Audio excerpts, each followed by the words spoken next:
And the magic machine tells me that I'm live. Yep.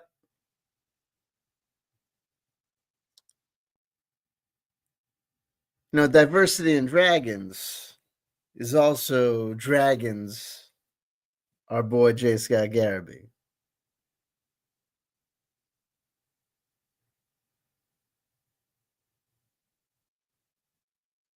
Looking like it's a bit of a trend.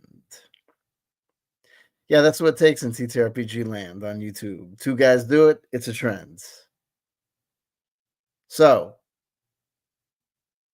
day 3, Jonaside grabbing that gold plated medal. Hey, yo! We are going to make J.Scott Garibay happen. Folks, this is he wants to attention must be paid. Death of a Salesman is a classic piece of American theater for a reason.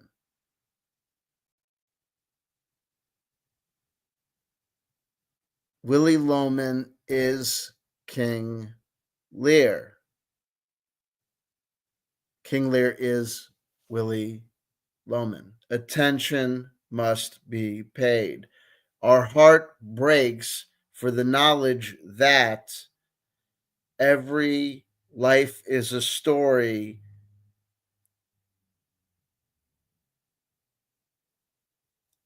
that aches to be known, that we should know every story.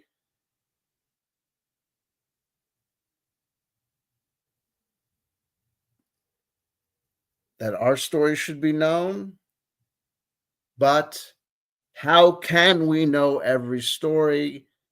9 billion stories, 9 billion, 7 billion stories. Tim Frey rebranding. I like it. I'm loving it. Grabbing that silver medal.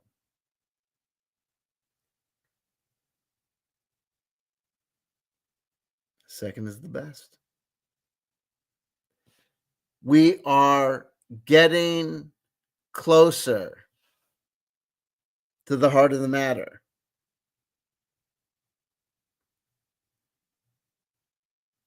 And we are, yes, absolutely. And we are dispelling a myth from the jump.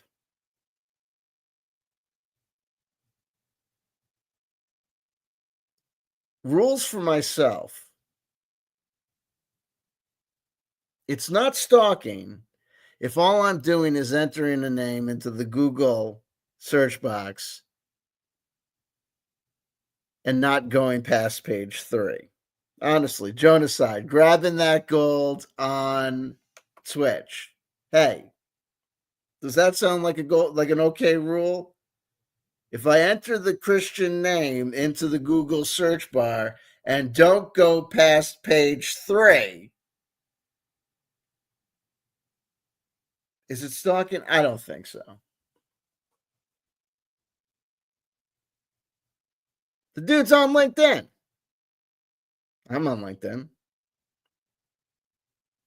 I clicked on the LinkedIn. Hey,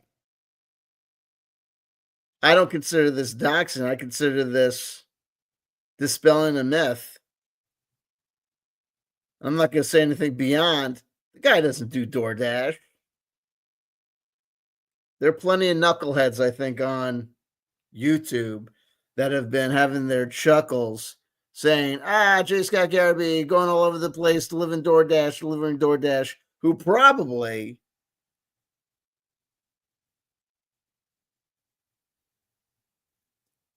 make less money than J.Scott Garibay, unless J.Scott Garibay's LinkedIn is a total fucking fraud. Hey, what does J.Scott Garibay do? I'm not going to say anything more than, remember that episode of The Simpsons where Homer intentionally gains weight and then has to go into the Hefty Man's store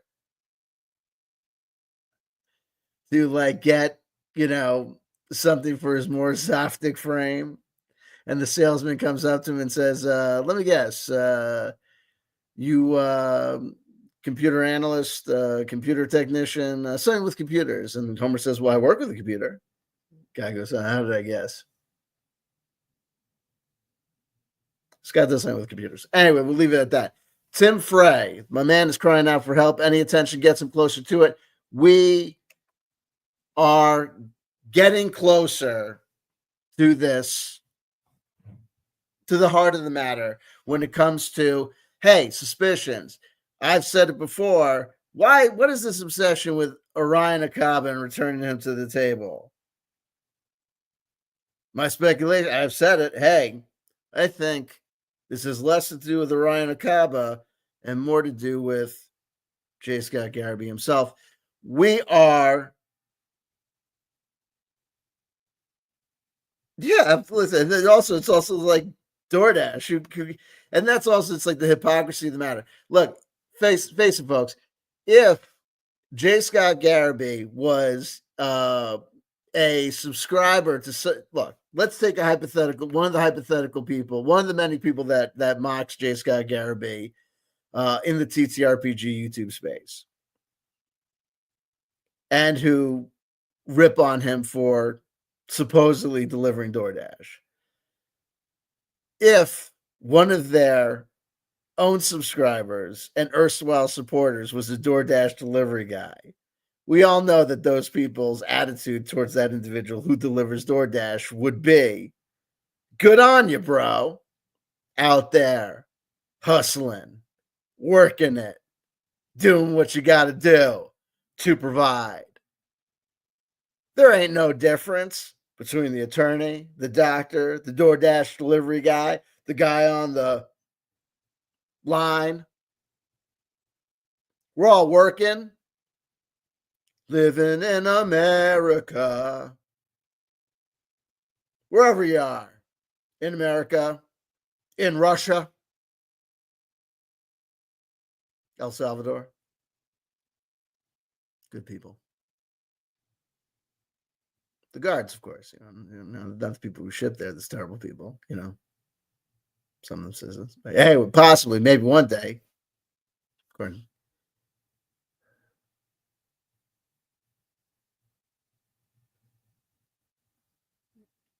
But let a Kame Pinko or some quote unquote crazy guy like J.Scott Garibay deliver DoorDash. Oh, the jokes flow. What are you going to do? Anyway, hey, but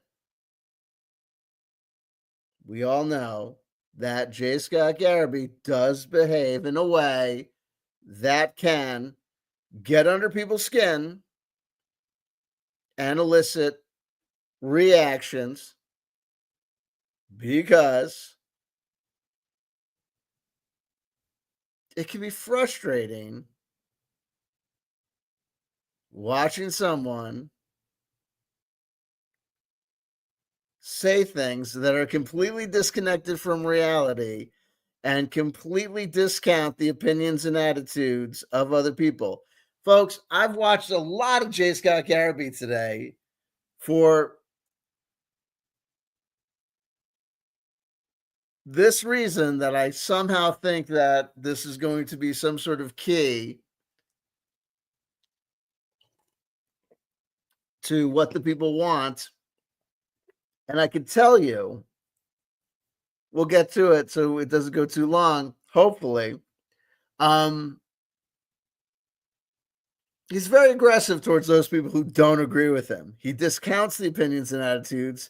He's dismissive of people. He moves the goalpost. But we'll get there. I've lined up some videos, some from about 3 weeks ago, and we're going to start with one that I think really... Spooky Bed here with us. Spooky, welcome to the proceedings. Haven't seen you. I believe you have the bronze medal for YouTube. Welcome, and congratulations on receiving that bronze medal. I don't know if you're up to speed with the J.Scott Garibay saga. I don't have time to bring you up to speed, or we will be here all night. Let's get to it.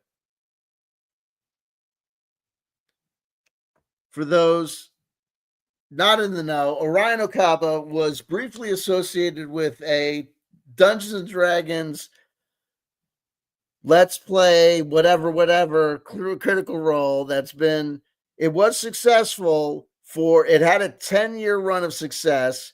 I think most people are in agreement that it's kind of waning in success. Hey, after 10 years, that's when bands, TV shows, you know, most things, even writers, you know what I mean? Like, most things that go on and have, success in the field of entertainment after about even like gaming consoles, right? It's like after 10 years that you're looking for the next iteration of the gaming console to kind of come out. It's like that's when things have it's like remember that old line by Gigi Allen, when you reach your peak, it's time to die. J.Scott Garibay believes that an individual that was associated with a critical role. I heard JS is on the run for doing away with his misses.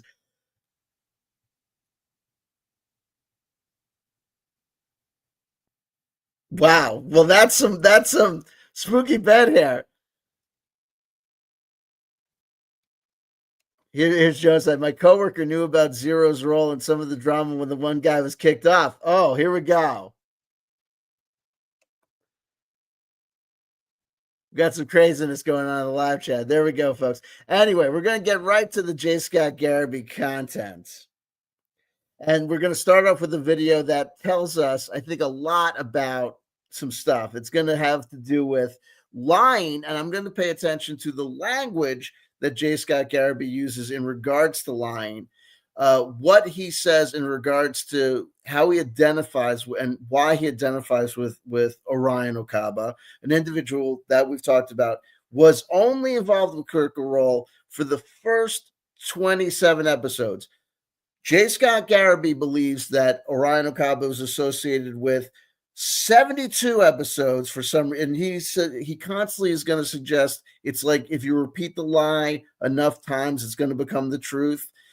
J.Scott Garibay, if you ever hear this, I just want to say, I do not believe that you've established to my satisfaction, and I don't know if you've established to anyone's satisfaction, that Orion Acaba is associated with anything other than the 27 episodes. I have the Dungeon Master's Guide, the Player's Guide, and the Dungeon Dragons Rules Cyclopedia as evidentiary support to also suggest that things that you have said regarding the Dungeon Master's ability to control a player character or retire a player character is also objectively incorrect. Folks, I may be getting too into this, but I think it's important.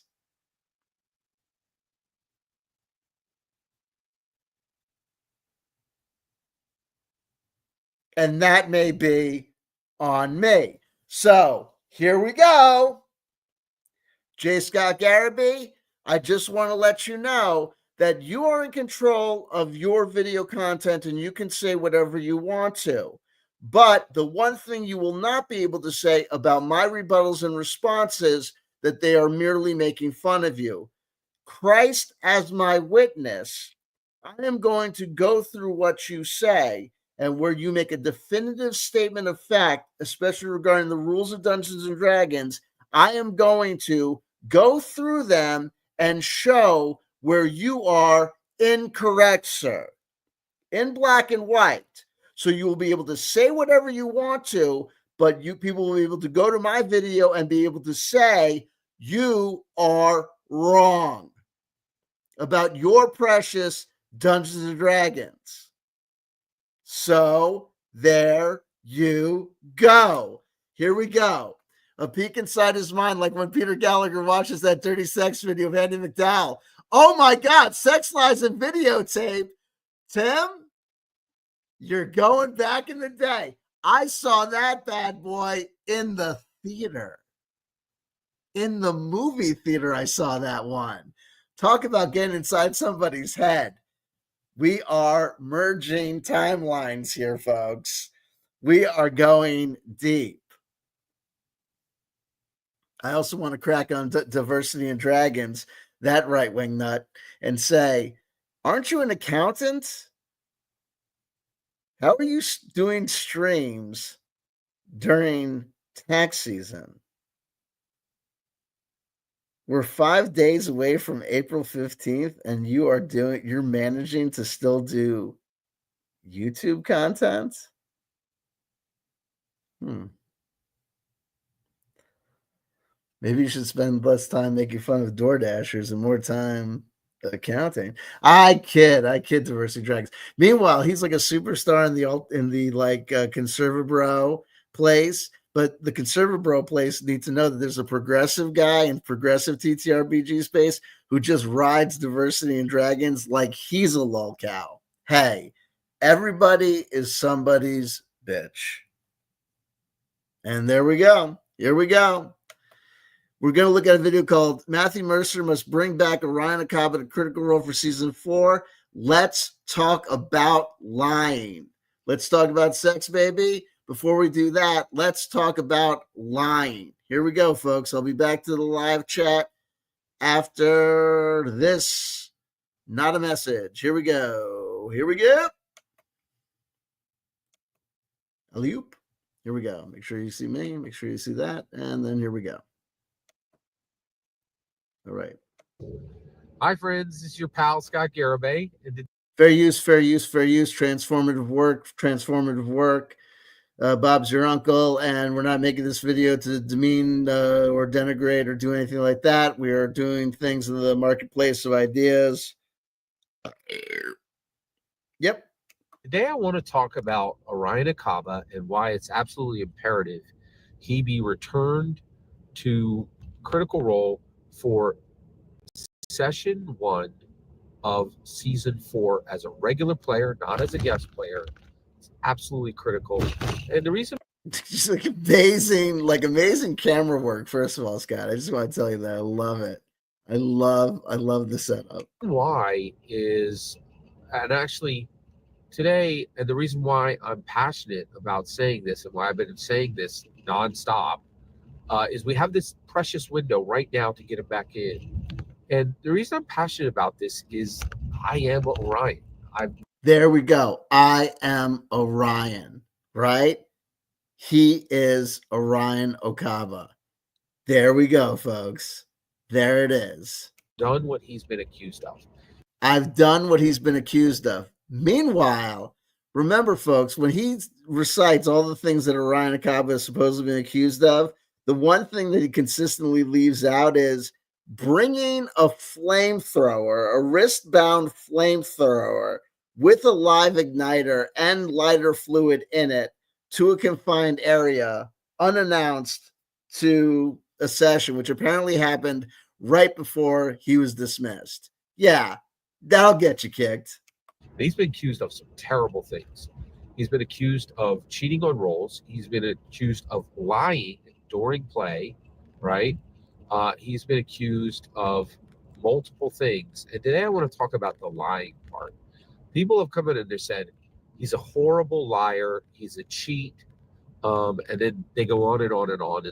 Also, another thing that people talk about is they talk about this one story where the thing that happened that people really concentrate on that J.Scott Garibay never talks about is there's this critical story about Orion Acaba dragging consistently the play by always doing these the main character energy, but also it's like that thing about he took 2 hours to go shopping one time. In the middle of the session, he bought 10,000 mirrors to build a death ray, and then took a whole bunch of time to upgrade a ring that never worked. It was just this insane stuff. So it's all this stuff that he did that was just fucked everything. It was always taking a little long rest to replenish his energy and shit. Well, they were trying to do a show that was supposed to be entertaining, right? He just like was pissing everybody off. It was like all these other things beyond just cheating on rolls and all this other stuff. He got kicked. He screwed up the gig. And they list others as well. But I want to talk about lying for Dungeons and Dragons. Now, he just said, I want to talk about lying for Dungeons and Dragons. That's the critical language use that I really want to hone in on. Folks, when you cheat at baseball, or when you catch someone cheating at a game, or when you've been caught cheating at a game, like baseball, do you say, I was cheating for baseball?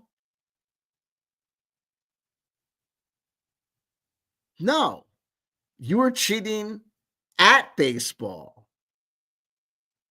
Were you cheating for bowling? No, you were cheating at bowling. Throughout this entire video, J.Scott Garibay is going to constantly reference that Orion Acaba, and then he's going to refer to himself to be having cheated for Dungeons and Dragons. And I just want to say, if you are like an amateur psychoanalyst, like we are being at this moment, right? Now's the time to cream your shorts, right? Because that, like, it's like you can like free associate on that for days. Cheating for Dungeons and Dragons? You cheated at Dungeons and Dragons. The fact that you describe it as cheating for the game indicates that there's something going on there.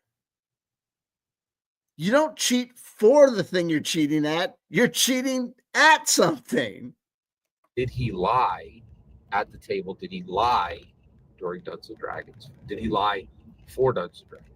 You can't lie for Dungeons and Dragons. You could lie for your country, right? You know, I did what I did for my country, says Oliver North. I did what I did for my country. You know what I mean? You can't handle the truth, says, Jack Nicholson's character before he's perp walked for having done something horrible in the name of some just cause. The end justifies the means. But at a game called Dungeons and Dragons, you've cheated the game. You've cheated the other players. You've cheated for yourself. And the reality is, one, I actually think Orion's innocent. I don't. He's not innocent. I don't. I don't give. I don't think Orion did anything that any other critical role player hasn't done 20 times, right? And so I don't really believe he's guilty. Okay. That's just you saying things because you want to believe things. That's fine that you want to believe things, but that doesn't make it so, right? But I do want to talk about these allegations because they have stuck to him, right? And it's stuck to Orion Acaba that he's a lying cheat. Look in the I have 20 videos in this playlist, right? Easily. And look in the At this point, J.Scott Garibay has made over 70 videos on this subject, going back over 3 years. Comments, and you'll see people just say flat out, he's a lying cheat, shouldn't be allowed to return, right? And I want to talk about the lying part. Let's get into this. So I am passionate about this because I am Orion. I've done what he's done. Admitting it. You are Orion. You're passionate about this because you identify with Orion, and somehow the redemption of Orion Acaba will be somehow the redemption of you. But that's not how it works. Whatever's going on, whatever you feel that you need redemption for, will be found in whatever you feel making you, whatever people you feel that you need to make amends to, or dealing with the fact that mistakes that have been made in your life, just figure them out and change your behavior, which you don't seem to be willing to do, but we'll figure it out. what he's accused of. I've been in the same situation, right? And my comments are filled with all these righteous people who are like, no, no, no, no, no. The things I've never cheated, I've never lied, right? And they're saying he doesn't deserve a second chance. And I can say this from my high position of never lying, never cheating a role. Well, I want there to be some transparency here, right? I have lied for D&D. You lied. You didn't lie for D&D. You lied for yourself. People lie. And lying at a game of Dungeons and Dragons, dude, listen, brother. People don't know my story. My story's out there. So look, hey man, currently me and my family are working on getting me back into the family and back into the house. I've always been on the deed, but we're working on moving back into the house. It's a complicated procedure. But the reason I'm out of the house currently is, there was a divorce. And there was a divorce because I cheated on my wife. I fucked up. I left my family. It was the biggest mistake I ever made in my life. And it took time, and I made amends, and I worked with them, and they worked with me, and there was forgiveness. And after a period of time, people know on my channel that after a while, I started referring to this lady again as my ex-wife. We're basically back together. And now I'm moving back into the household, and I see my kids, and I've always seen my kids.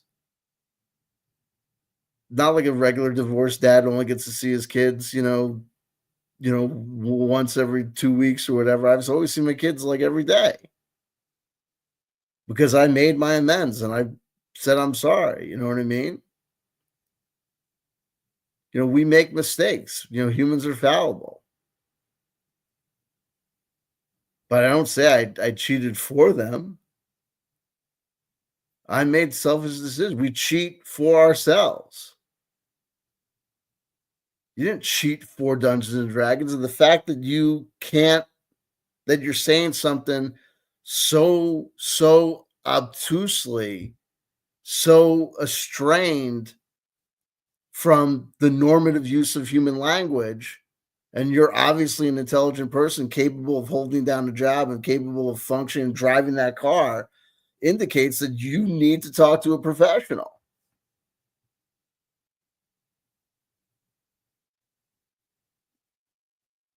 Because your own use of language indicates that you're not able to understand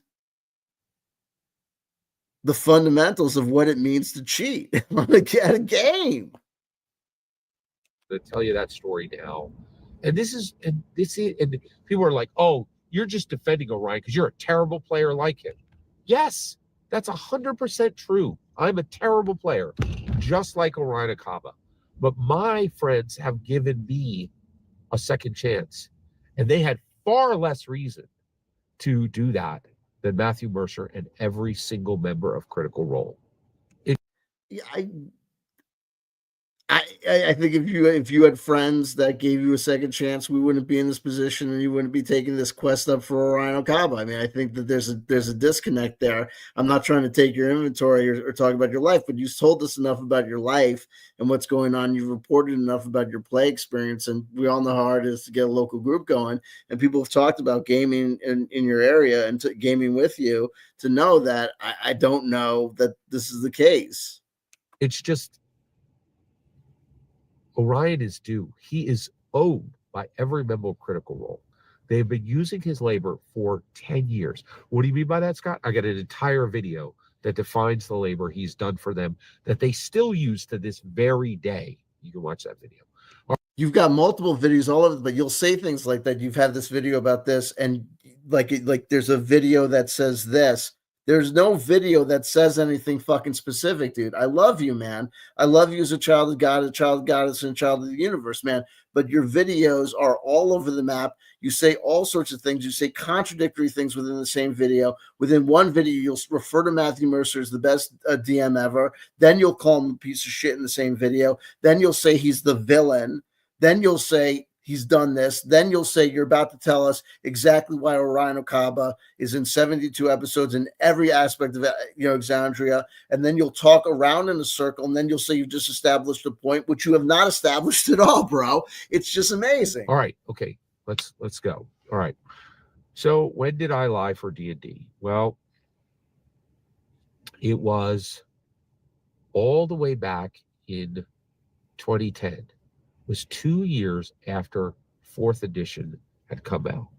So I had already, and there's another thing. I am a very bad Dungeons and Dragons player, legit. Okay. Now I'm a phenomenal dungeon master, but I am not a good player. I'm so bad that I have to be very carefully aware of it because I could get in trouble with it a lot. It's a big deal.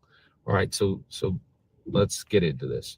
So Please. I had already been kicked out of one of the other groups. And the reason why was 4th edition came out, and I am. This is an amazing story that's going to tell us so much about our man here. Man, new PHP, new DMG, new MM. I am down to clown. Let's go. Right? Like when the new drops, I am there at the. This isn't a joke. I literally bought my 4th edition books at the midnight release party. Right? I bought it at Between Books in Delaware, right? Like, and which was at a different location then. It was a special, used bookstore near me, right? And I stood in line, for like 45 minutes and bought my books at the midnight release party, right? Like, and when this came out, I showed up next week at my Dungeons and Dragons game, and I pulled out my 4th edition, and I was like, wait. Why doesn't everybody have the 4th edition books? And they're like, this is we're about to like get so much insight. Like, there's no need to switch to that. I'm like, what are you talking about? And they're like, yeah, we're using 3rd edition. I'm like, the new dropped. What are you talking about? We got to switch. Now, also remember this is that he says, oh, we're using 3rd edition as far as they're saying that they're using 3rd edition. Remember, there was 3rd edition, then there was 3.5. So there's a lot of disconnects here. Also, I don't, if I want to, we would go for a fact check because the whole thing with when it came down to the 8 to 4th edition, that was also another thing. Like there might have been, like he's acting like he got the PHB. The story I'm not going to, the 2008 was a long time ago, but I think those books may have been staggered releases. So I don't know if it's accurate to say that he got all those books at the same time, but he might not be saying that, but whatever. But also it's like if they're saying they're using 3rd edition, he would have known that they weren't down with the new because if they were down with the new, they would have been doing 3.5, but whatever. Which now, right? They go, well, first of all, they're $150, right? Not everybody at the table's got $150, right? Well, I'm like, well, I'm willing to share, right? Like I ain't got enough money to buy people this, but yeah, like I would like, yeah, like let's go, right? And and they're like, it's expensive, so we're not going to switch. And I'm like, so I was a pain in the butt, and every single week I asked the dungeon master, I'm like, every single week I asked the dungeon master. I was pressing him. I'm like, what are we doing here? I was pressing him. Like, are we a hardcore group or not? And he's like, no, this is a casual game. And are we a hardcore group or not? No, this is a casual game. Like, I want more from you. And I want more from you. He got so frustrated, he kicked me out of the game because I wouldn't shut up about switching the group to 4th edition, right? He got kicked out of a game because he wouldn't shut up about switching to 4th edition.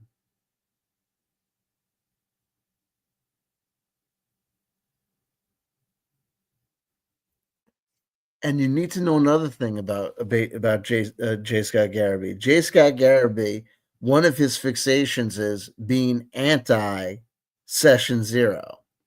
Session session where you, the players, and the dungeon master sit down, and as a group, you discuss the the basic, what the dungeon master has in mind with the players about what the campaign is going to be about, what the, thresholds are going to be, what the limits are going to be, what we're going to have, what the rules are going to be, what we're going to be encountering, what kind of like the safety tools are going to be, we're not going to have this sort of content, we are going to have this sort of content, so that people can get an idea of what sort of character builds what sort of character ideas will be good for the game, what kind of character ideas or character concepts won't really work, and what sort of behaviors are expected as far as, time commitment, and what sort of expectations are expected as far as, people's, boundaries and stuff.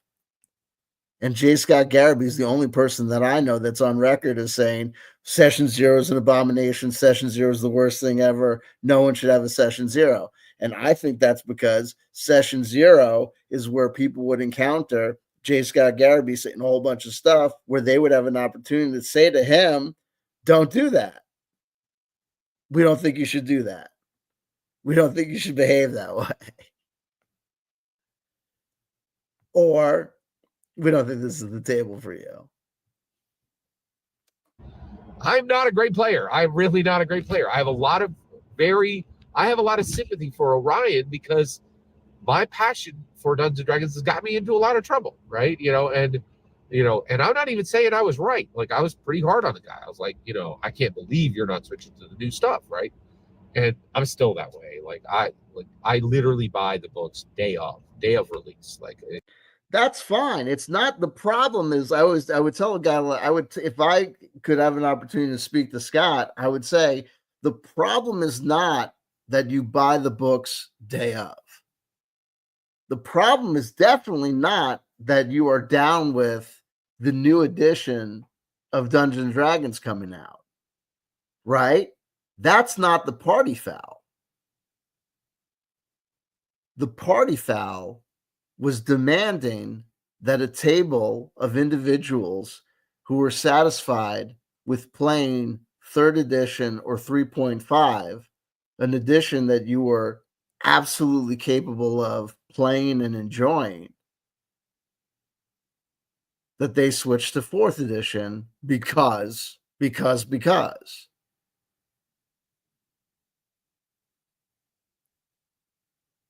That was the problem.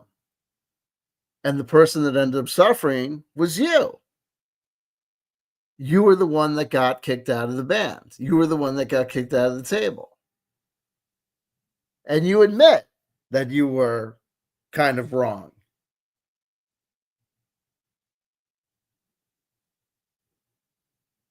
If you hadn't done that, you could have remained at that table, kept on playing third edition with those people as you learned fourth edition.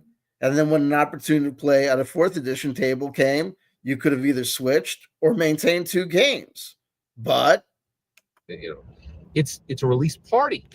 And I'm like, and if you're not celebrating, I don't know what's wrong with you, right? Like, it's okay. If you're not celebrating, I know what's wrong with you. That's it. If you don't think like J. Scott Garibay, there's something wrong with you. And that's where we're going to also see a consistency with this dude. It's not just that he has an opinion that he's going to characterize as his quote unquote humble opinion. It's that everyone who disagrees with him is an idiot. We're going to see that consistently in his content. And that's part of the reason that everyone gets pissed off at him. It's because he's going to characterize consistently everyone who disagrees with him as an idiot, as a fool, as an imbecile. which is a great way to alienate people and to make sure that you have no fucking friends. Okay. So G. The time has come for Revenge of the Nerds. Nerds. In the land of the nerds, the nerd is the nerd. so then 2 years later, right? I've been struggling to find groups, and I just been playing in like one-offs and like pugs, right? Like just conventions. It was bare, right? So there's a game shop near me. It's in Westchester. It was at a different location than it was called Games. They had a fourth edition group there, right?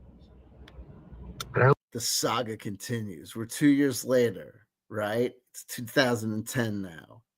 2 years into the fourth edition Hellscape. Meanwhile, you could be playing Pathfinder. You could still be playing 3.5 like every other person, but what? Here we go. I only knew this because I was at a party, right? And one of the people was like, "Oh wait, you play D&D?" And I was like, "Yeah." So they brought me over, and there was this guy there. He was literally a doctor, like not had a doctorate, like a real doctor.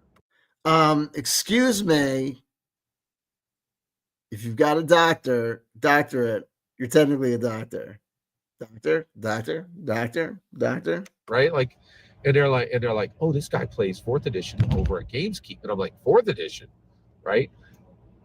And he's like, "Yeah, yeah," And so we started talking, and I was like, "And so you play every week?" And he's like, "Yeah, every week."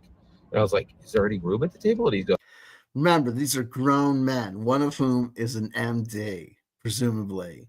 God, you know what I mean? I just want to make sure that this guy is never, like, if I'm ever in the Pennsylvania area, I just want to desperately make sure that this individual is never my treating physician. You know what I mean? Just on principle. And I like Dungeons and Dragons and TTRPGs. You know what I mean? You're about to find out why. Actually, there's six players already, right? And I was like, "Oh my gosh!" I was like, "Do you think there might be any room soon?" He's like, "There ain't gonna be no room," right? Like, and I was like, "Oh, I'm sorry. Could you ask the DM if he could squeeze in a seventh player?" And he's like, "Well, can I ask you a couple questions?" And I was like, "Yeah." I was like, Can you, like, this is like a conversation I could totally see happening, right? And be like, I could totally see happening, and I could totally see myself being like when I played when I was into role-playing games at my like peak of role-playing games before this like second revival of role-playing games as a divorcee, right? In my youth, I was the kind of guy that always knew. Like when I started playing TTRPGs, I was like 11. I was like real young, so I didn't like understand. But as I was like got the real skill and proficiency and ability to understand and get good, like at like 13 and 14, like it was at the exact same time that I was becoming crucially aware of like things like music and girls, and also being like self-conscious and aware enough to be like, this is like really cramping my style, and this is like really like a group of people that like I don't know, like this, like if I don't want to be involved with these people, like as far as the TTRPG people. And so like this is a conversation that I could totally see myself being like an eyewitness to and being like totally cringed out by at 13. Now bear in mind, one of the people that we're going to hear about this conversation involved in this conversation was apparently an MD. Like, yeah. He's like, "Well, we're a very tactical group. Everybody has a role, and you need to know your role, and you need to be on it. Right? We drop monsters, right?" God damn it. Like, you know what I mean? Like I want to go back in time for the express purpose of kicking these guys' asses. And I play Dungeons and Dragons. You know what I'm saying? Like I loathe TTRPG players. Like with the more I listen to J. Scott Garibay, the more I'm reminded of why I got out of this game, as a teenager. And these people are still talking like this. Do you know what I mean? Like, how do people stand being this way? Like, I will, like, people are like, oh, you want to go to a convention? And I'm like, kind of, but no. Right? There's a reason why I solo plays, because I don't want to be involved with people like this ever again. Can you imagine people like this talk? Can you imagine? Like, I can't imagine myself being like, not we drop monsters. I can't imagine myself hearing another adult say that and not kicking him in the balls. You know what I mean? So it's a crunchy, mechanical game, right? And he's like, and for instance, the everybody at the table owns Player's Handbook 2, right? And they, and we use really tactical builds. Can you do a strong tactical build? I don't want to bring you in if you don't, if you use, subpar builds, right? Would you be willing to let me review your build before I even bring you into the group? Oh my God. And I was like, yeah, I absolutely own Player's Handbook 2. And I also own Primal Powers, right? Lying straight my teeth, straight to him. Also, I am not a tactical player. I make suboptimal builds all the time, right? But my desire for Dungeons and Dragons overwhelmed my ethics. I was ready. Overwhelmed his ethics, and he lied about building optimal 4th edition. The fuck is an optimal 4th edition build? I guess it's like the meta, like, maximizing fucking, what was this, like Diablo, like maximizing like damage output per, like, the fuck. Raised as an evangelical Christian. I was brought up in the Baptist church. I lied through my teeth to get in this game, right?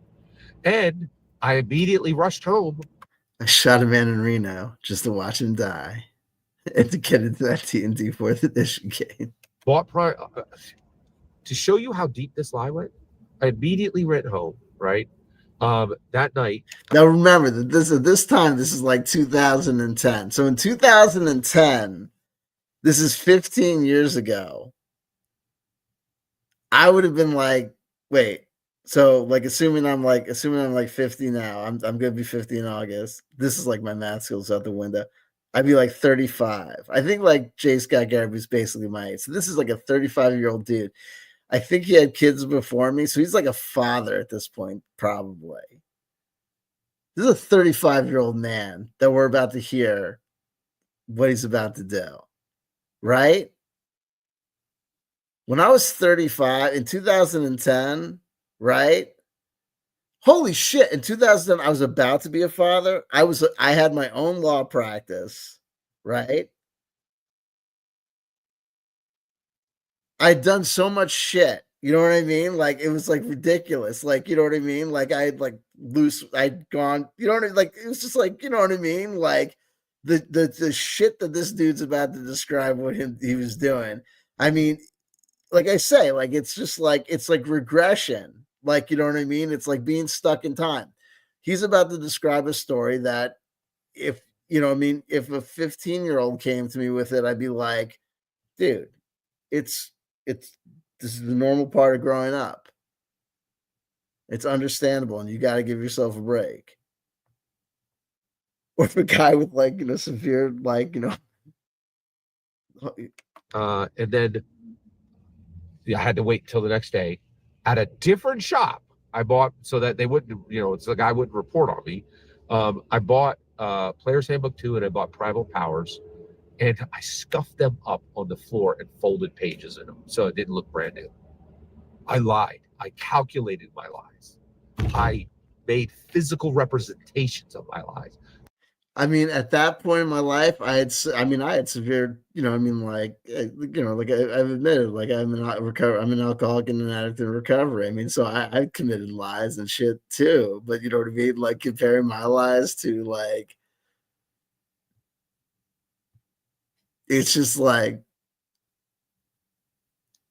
get a better story, man. You know what I mean? Like I've had guns pulled on me, bro. You know what I mean?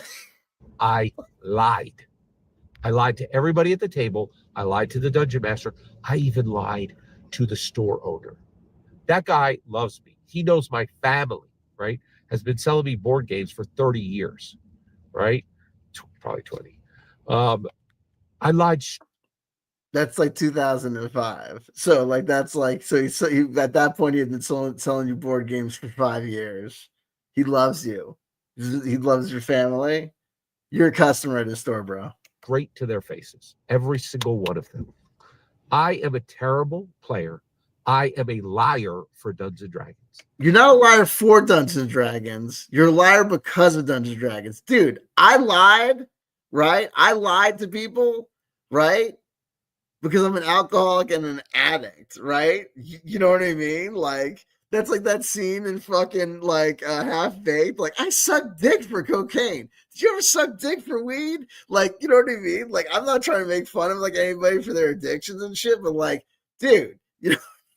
And this makes me passionate about Orion. He was a terrible player, but he is a founding member of the #1 live play in the world. That's like saying it's like a founding member of like Menudo. With like all due respect, like Critical Role, like I know is a big deal to certain people. First of all, I don't think J.Scott Garibay puts in proper context that there's a ton of people in the quote unquote D&D community who despise Critical Role, right? Who think that Critical Role is like the land of living vomit, right? The Mercer effect. There's a ton of people who I've never seen this shit. I look at that stuff and I think it's fucking stupidity. There's a ton of people who look at all this fucking shit and is like, this is the most ridiculous stuff ever. I don't want to have anything to do with any of this crap. I want to read these books in isolation, and I don't want anything to do with any of this fucking culture because you guys are all dummies.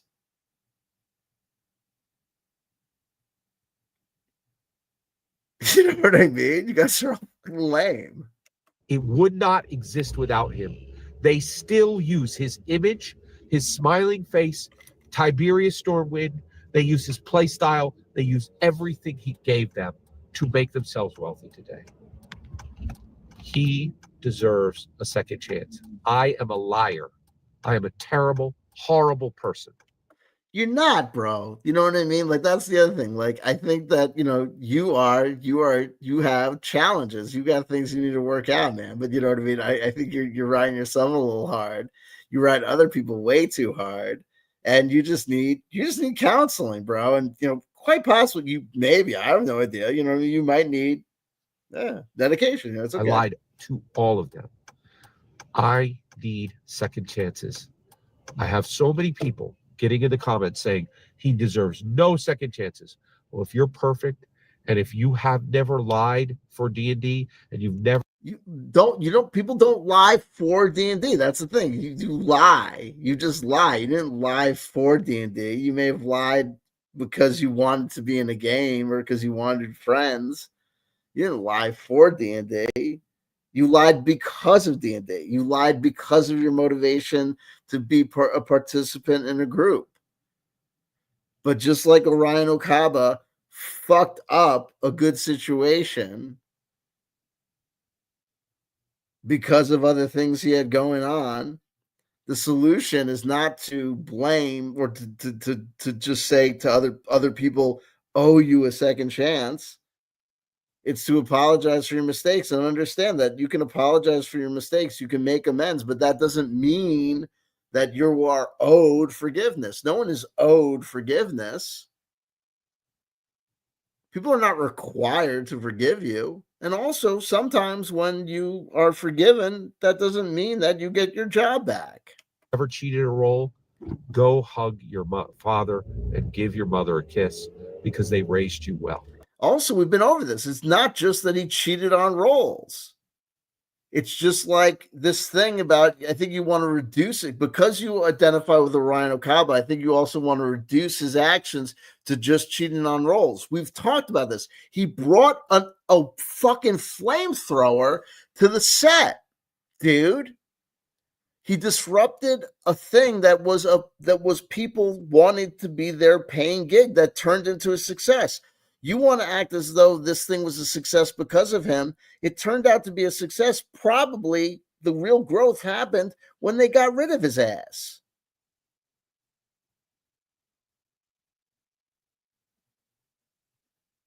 When the guy that they get rid of, him, it happens sometimes, bro. It's just what it is. Right?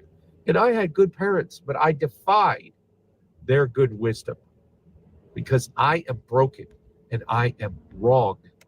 You're not broken. See, that's the other thing. You know what I mean? Like, I thought, I had a lot of self hatred too, you know what I mean, about a lot of things. Then it turned out that I had complex PTSD, ADD, touches of OCD, you know what I mean?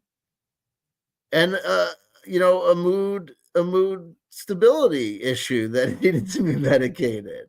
And when I got into therapy and started working on some shit and realizing that, a lot of stuff had been told to me and I had a lot of stories in my head that had been dictated to me by people that were, abusive and crazy. And I had a lot of memories that, that were suppressed and all this stuff. I realized, I wasn't broken. I was a terrible person. There's a lot of things going on. There's nature, there's nurture, there's a lot of different things. There's biochemical reactions, there's neurology. It's a lot of stuff. And you're not Orion Acaba. You're not. And you don't know his story. Exactly like Orion is. And I am not going to get in anybody's comments section and say I'm better than him because I'm not. I'm the same as him. I'm a flawed, broken, lying cheater. And you know what? I'm betting I'm not the only one. Right? And this is why Critical Role has to bring it back. Dungeons & Dragons is the space for forgiveness. Dungeons & Dragons is the space for transparency. Dungeons & Dragons is the space for truth, to say who we really are, not to pretend No. we're better than somebody and tell them that they've dug their own grave. See, that's the thing. Dungeons and Dragons literally is the place to pretend that you're someone else.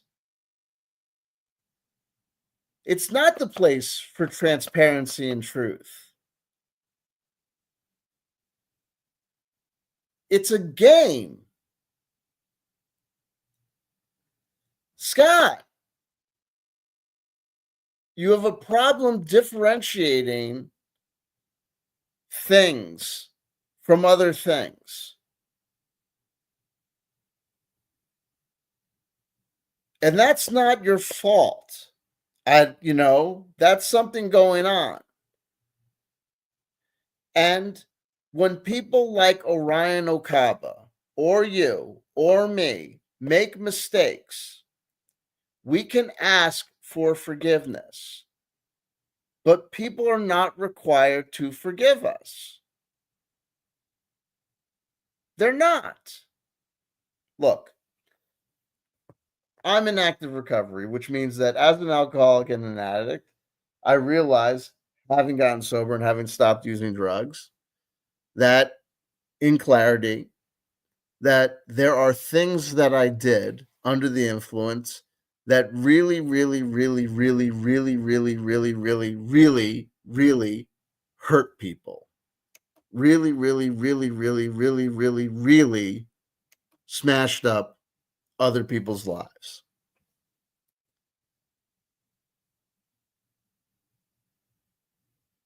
There's a process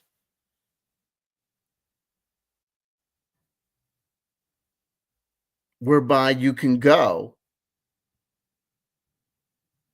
and seek to make amends to people.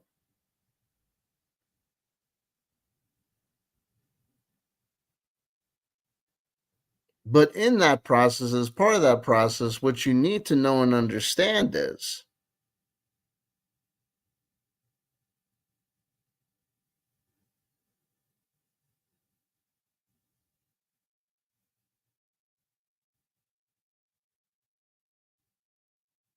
you need to ask yourself a series of questions. You can't go and seek to have a conversation, if seeking to have that conversation about seeking forgiveness is going to drag up bad memories or hurt somebody or expose somebody in some way, do harm to them or harm to another person. And you have to respect people if you realize that in seeking to have a conversation with somebody about seeking forgiveness, if you realize that they're clearly communicating to you that they don't want to talk to you and they don't want to have a conversation with you about you apologizing or trying to make things right or make things up to them.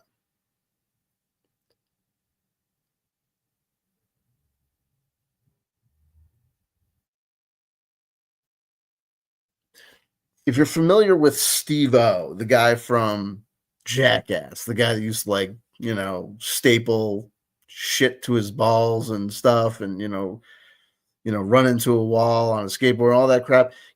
He's famous for being in recovery now. And he tells stories about like, he wanted to make amends, he sought to make amends to his neighbor in his condominium that he like almost blew up or whatever. And seeking to make amends, the guy was basically like, got an email from his, received the email, not interested in the conversation. That happens. You're not owed the apology. Orion Acaba is not owed forgiveness. He's not owed a seat back at the table. And quite frankly, Scott, if you are identifying yourself as Orion Acaba, you need to know and understand if there are people in your life, if there are people in the gaming community around you that you feel as though that they owe you a second chance at the table, you need to know and understand they don't.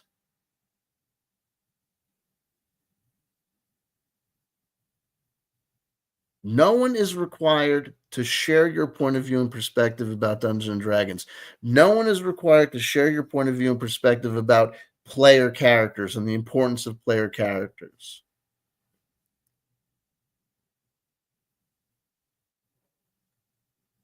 No one is required to play by your rules. If we come to a game of Dungeons and Dragons, if we come to a game where they say, we're doing it like this, we're doing it like that, if we want to play with that group of individuals, we have to compromise. And if we're not willing to compromise, you know what's going to happen? We're going to be shown the door.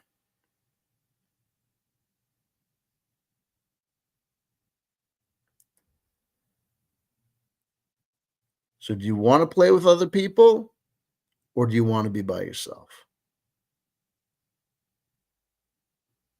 And what happens if you just want to go your own way and you want to have your main character energy and you want to be Orion Acaba and be the center of attention? You know what happens?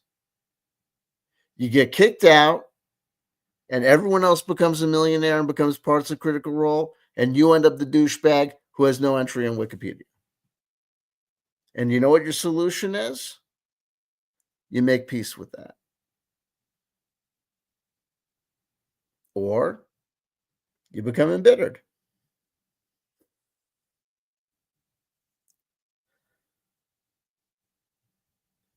His name is Jonaside. This man is taking the game too serious. It is a place to have fun. Also, D&D is also a place where you go, where you will be haunted by past mistakes. Also, I found character sheets from 30 years ago.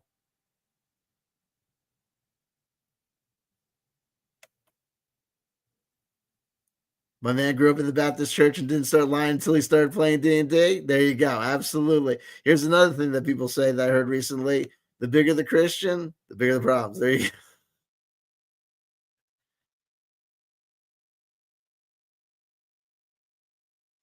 Oh my God. Here we go. I'm going to take a moment to go through the live chat before we go into the next video. Here we go.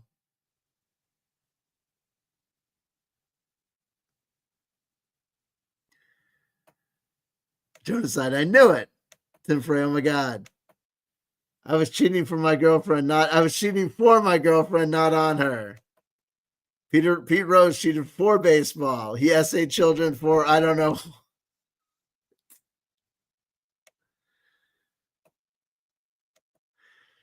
Jonathan, I remember that scene in Stranger Things. The one said he rolled one at the end of the session to the DM. My bad, I confused your guy with JF Garibay. There you go. There you go. Fourth edition sucked. Okay. Yeah, fourth is worthless, utter garbage. Hey, listen, I bought the entire fourth edition on the cheap just because it took place in 2008. I have a soft spot for that year.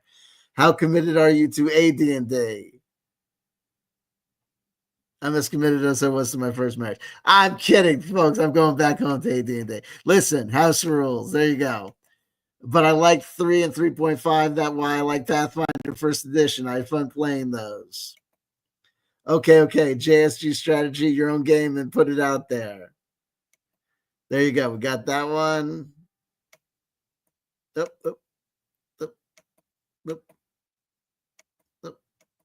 going on? Here we go. Narcissist, you lied for yourself to play D&D, not for D&D. Lying for D&D would. No, 4th edition is great. Okay. My son rolled a 1 to see if the large red dragon would see us in the forest. Here we go. Next video up. Let's see what we got. Let's go. Let's just gotta make sure he doesn't say the important this.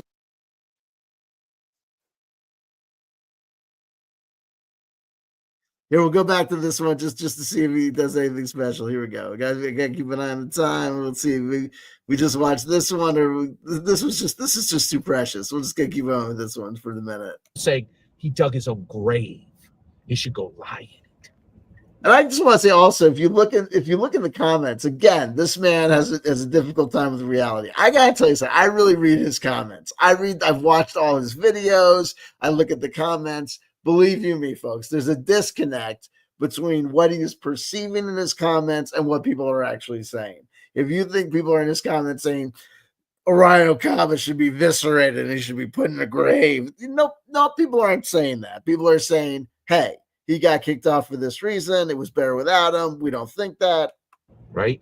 When I say that Orion Acaba is in a space where he is at threat for a death of despair, that is not an exaggeration. There are literally people in the comments saying he dug his own grave.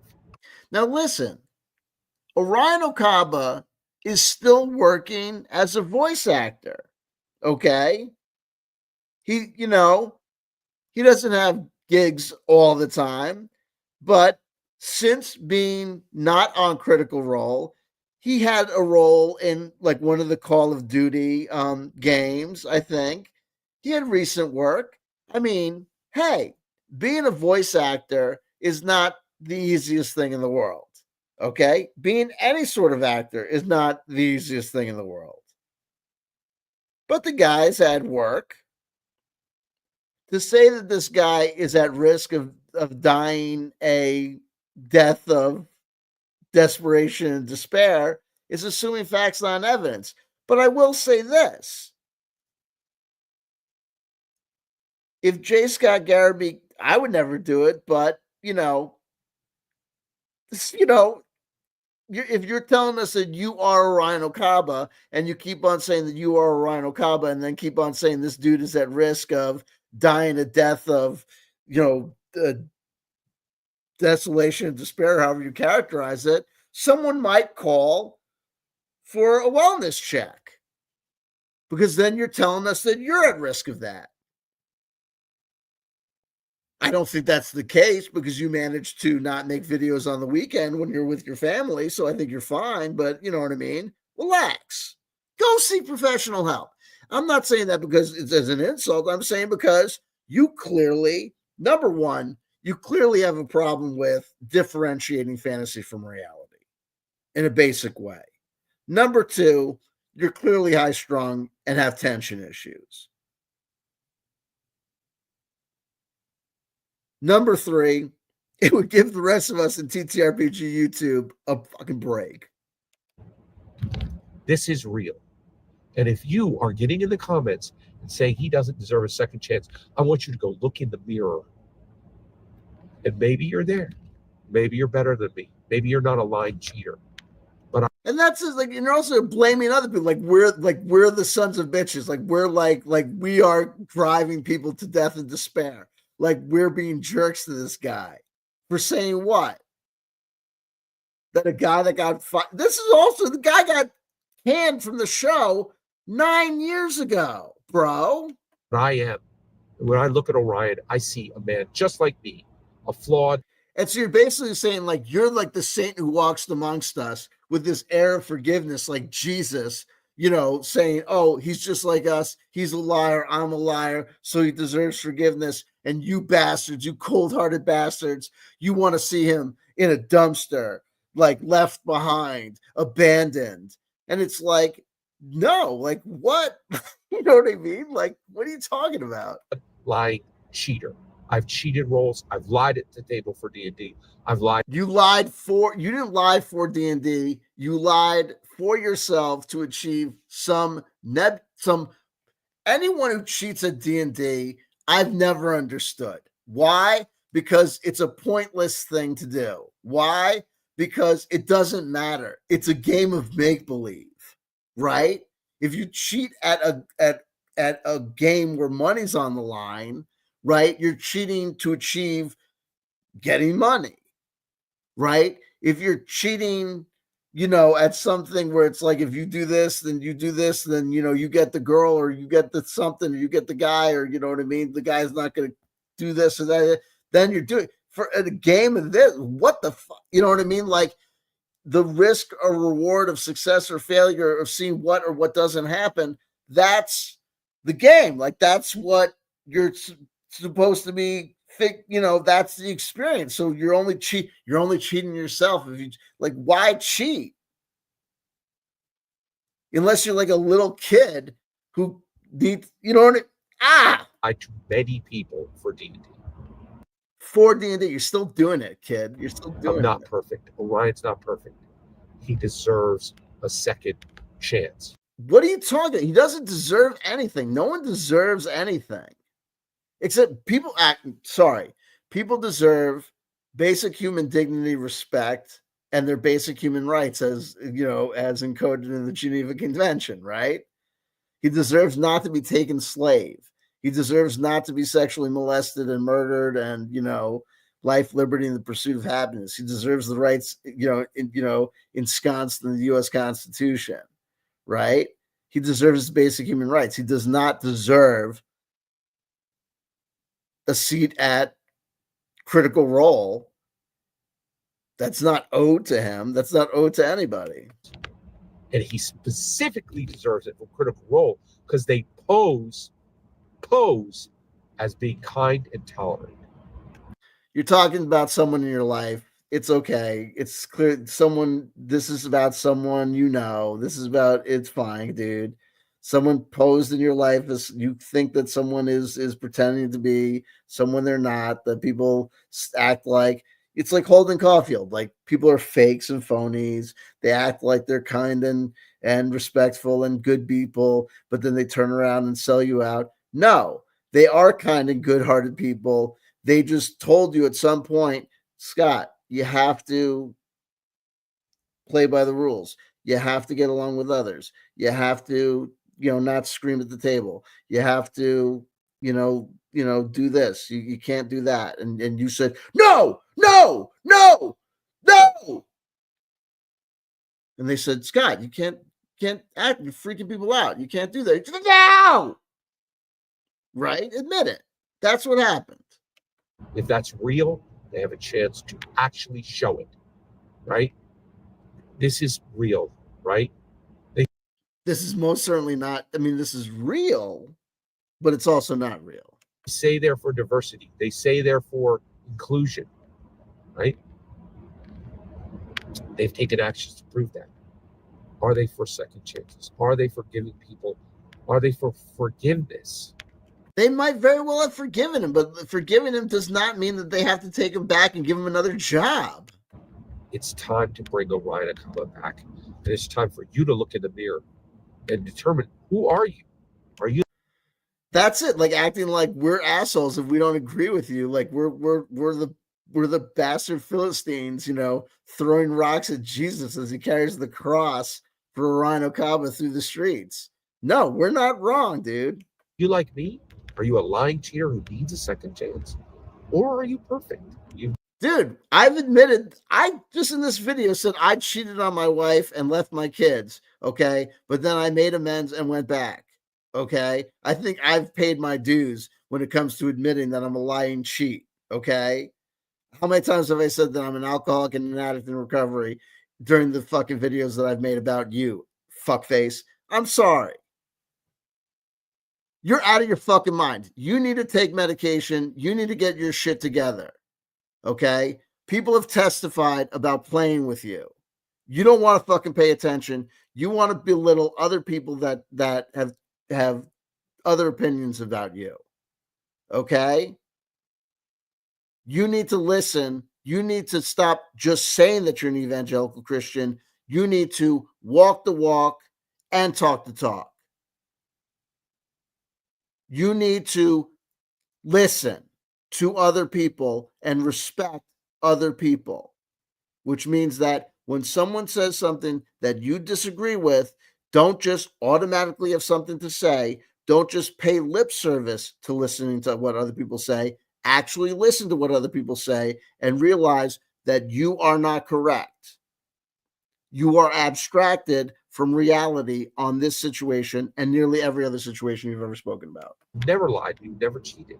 No one has said that, dude. And you could point the finger at Orion and you can get in the comment. And meanwhile, deal with the fact that he brought a weapon to the table multiple times, apparently.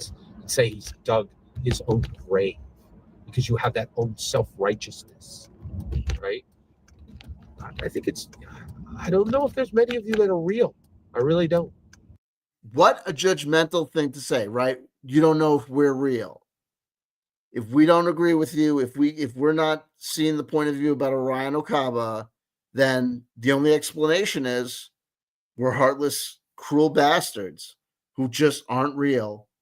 Not like you. You're the only one that's real. I'm sure there are a few, right? But not the number of people that have been coming in my comments. Every single word you just heard is my humble opinion. Such a humble opinion, right? Such a humble opinion. Ugh. The important part is when I get to hear your humble opinion.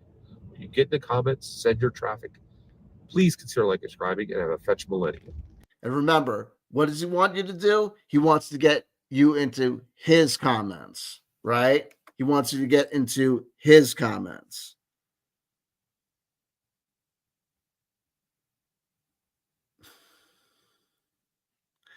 Here we go. We have people on the left. We can go back to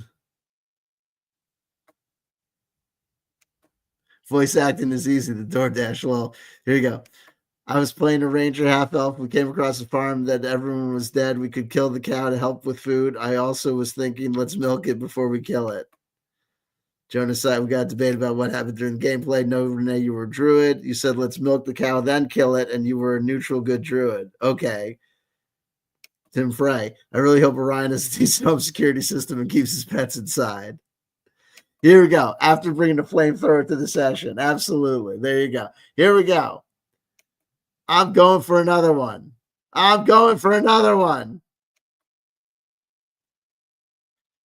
Oh, this is going to be another good one. Remember, folks, this is going to be another good one where we're going to be talking about, this is going to be an example of J.Scott Garibay moving the goalpost.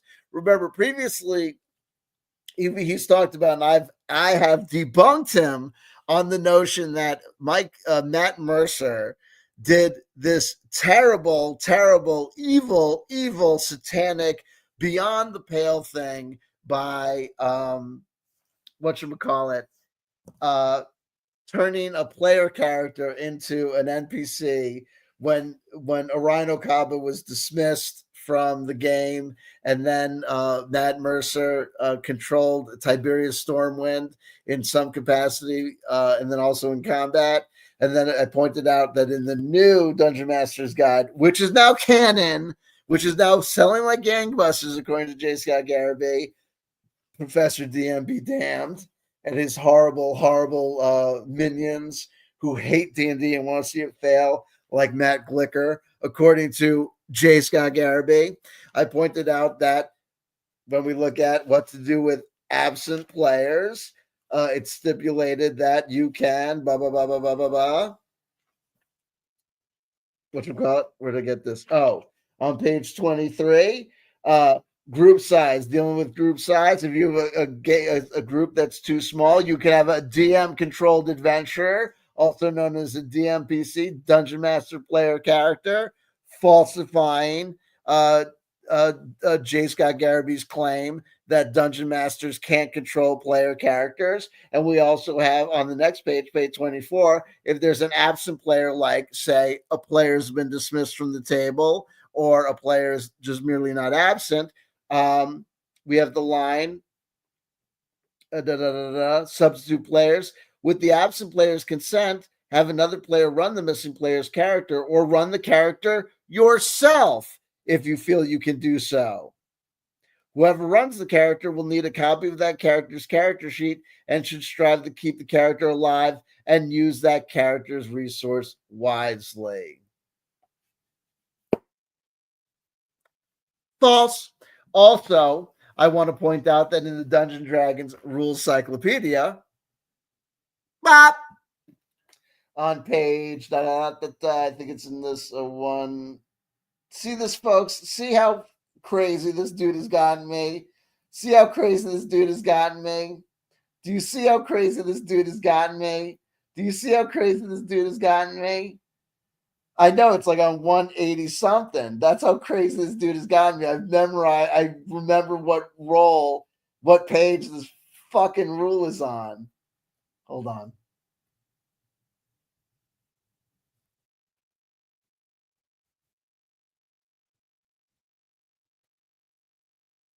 Where is it? Where is it? Dungeon Master Procedures 180. This is crazy.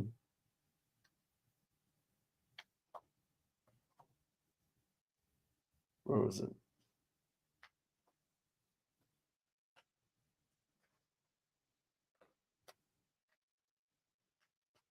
Oh crap! Wait, let's go to this freaking index. Hold on.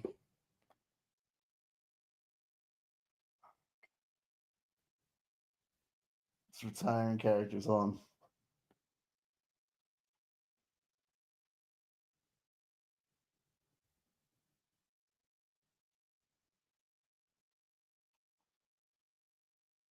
Oh, sorry. 149. Sorry.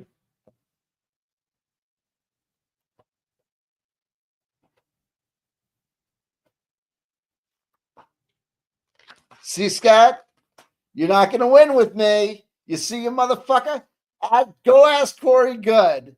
Go ask Corey Good who wins, me or them. I may be out 25 grand and I'm not going to get back merely because that dude is out of money. That guy once had a fair amount of money. He thought it was a good idea to come after me. It took 5 years, but I've got the order, right?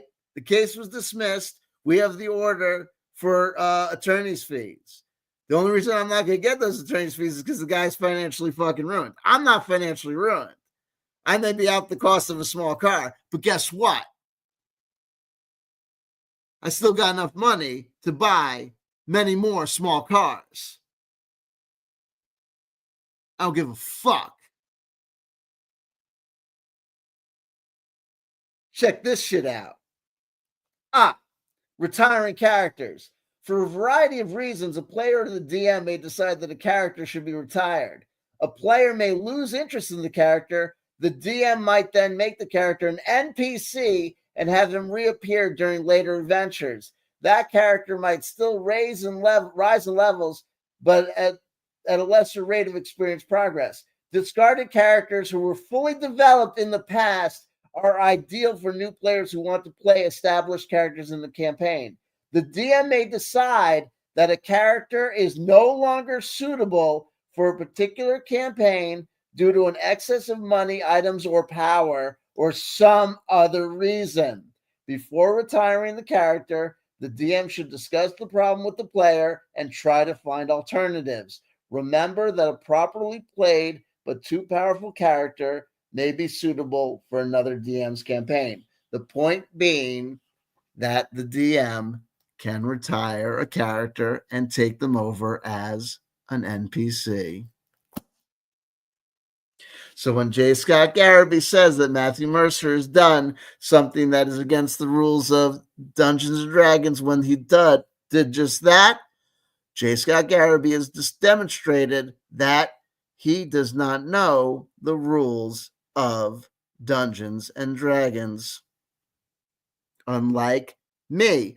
Also, when J.Scott Garibay keeps on saying that Gary Gygax did this when he birthed Dungeons and Dragons into the world, but neglects to mention one Dave Arneson, he commits a crime, I allege, greater than leaving out the name of the great Orion Acaba.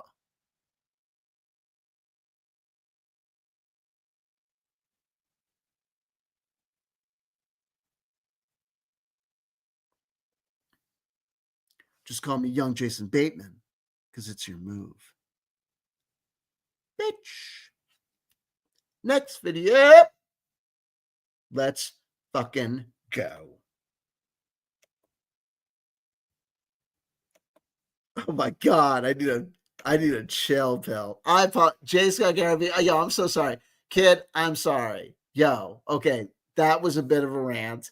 I apologize. Let's watch your next video. Fair use, fair use, fair use. I apologize. I apologize. I apologize. But I am correct. Okay? I am correct.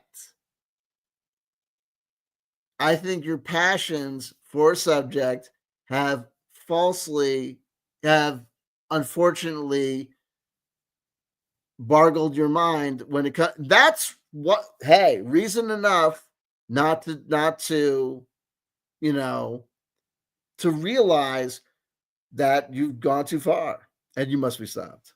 Garibay, and today we're going to talk about Dungeons and Dragons, and we're going to talk about Orion Acaba, the single most important Dungeons and Dragons player ever to put pen to paper on a physical player character since Dungeons and Dragons started on February 7th, 1974.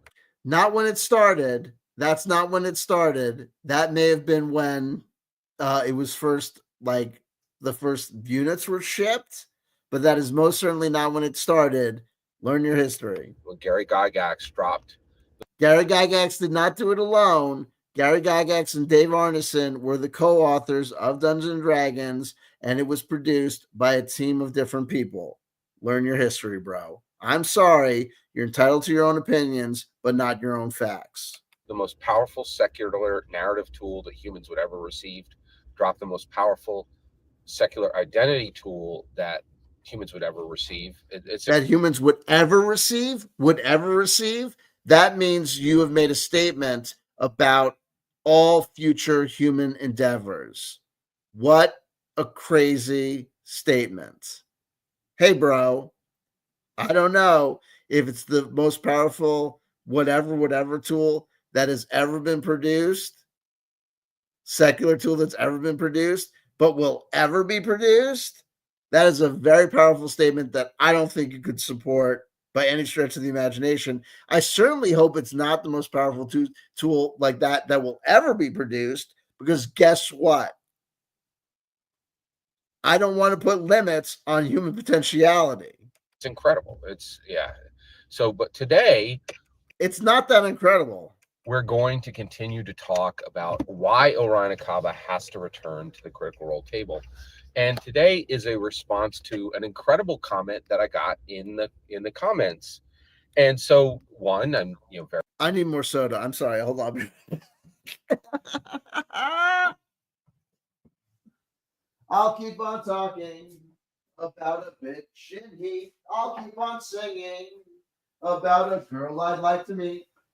Everybody likes cheese and sandwiches, especially when they had sex with your mom. Sex with your mom. I want to be in a game with Orion so that I could know what it means to be J.Scott Garibay in the nude cheese. Christ was my witness, and then I had lunch. Sorry. Get up, you crazy fool. Boop. Quiet, you. Nah. Stay. Here we go. Very blessed. People are engaging in this conversation. Hundreds of people at this point have come in and given their take, and and continued this conversation with me, because they're not allowed to have this conversation on any platform owned by Critical Role, because Critical Role has to silence all of this, right? I don't know. And the reason why is they've been using a man's art for 10 years to increase their wealth, and they don't want anybody talking about that, right? That's the reason you're not allowed to talk. And people, and also I want to point out the fact that if there is debate that has been silenced, or if the conversation has been muted on any sort of official Critical Role forum, and I don't know that it has, one argument that could be made is that the reason that it's been silenced is because they don't want people shit talking Orion Acaba constantly. That they've silenced the conversation because people were constantly talking crap about Orion Acaba. And they simply didn't want people to constantly besmirch the name of a guy that was once their friend, or still their friend. Not because they wanted to, Ceausescu silence and erase from history someone that they disliked, but rather that they just didn't want, critters to constantly keep on bringing up and talking about a guy that they knew. Hey, there's no reason for these people to constantly keep on, smashing and bashing this guy.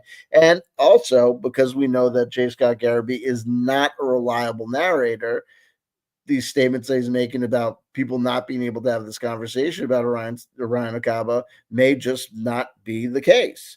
That people may just not be talking about him, or they may be talking about him because they're just not talking about him, or they just, that this thing that he's saying about it being silenced is just not the case at all. People come in, it was for Orion's protection. It wasn't for Orion's. Oh, yeah, it was. Maybe it was for J.Scott Garibay will know, because J.Scott Garibay is the all-knowing one. Protection. It was for Matthew Mercer, Marisha Ray, Travis Willingham, Laura Bailey, Ashley Johnson, Sam Riegel, Taliesin Jaffe, and Liam O'Brien's protection. No one. How do you know? How do you know? If you make a statement made without evidentiary support can be dismissed without evidentiary support. Support your claim, sir. Someone else's. Trust and believe. No, we will not trust and believe. We will demand that you provide evidentiary support. I'm telling you, in my humble opinion, it's absurd. Okay, it's your humble opinion. It's absurd. But that's what I mean. In your opinion, it's absurd. Why is that? All right. So okay, this is fascinating. So I said, hey, what you're looking at with Orion Acaba is unprecedented. We've never had this. We've never had somebody say, hey, here's Orion Acaba. He is a disgusting person who is never allowed back at the table, right? And that's what they're saying. They're like, that's not what anyone said. In fact, they made a press release that said, not what is the opposite of that? No, the press release was like, this guy's no longer associated with the show. We wish him the best, blah, blah, blah. We're moving on. We cannot bring him back. We brought Aaron Hansen back, right? This guy who used language that hasn't been used since 1864. And apparently the N-word has never been used since 1864. Have you ever heard of the N-word? You may not have, because if you were born after 1864. In 1864, there was this word, the N-word. Apparently, I think that's what what this guy Aaron Hansen used. I don't know exactly. So I bet this is some bullshit story that he's going to talk about how Aaron Hansen, if you bring back Aaron Hansen, you have to bring back Orion Acaba because what Aaron Hansen did was worse. I don't know. In America, only in 1866 was America like, oh no, you can't say that, man. That's not cool. This guy, yes, in 1866. What the fuck is he talking about? I'm sorry. I'm gonna have to take a moment, folks, to look up what. Just I'm gonna look up the year 1866 to try and figure out what happened in 18. Oh, the Civil Rights Act. Okay. So apparently this fucking asshole, I'm sorry, I apologize. If douchebag deluxe, who I'm gonna tell you in another video, I apologize. I'm sorry. But you know, J.Scott guy made a video that said that LGBTQ people no longer should be considered a protected minority class because they've quote unquote made it.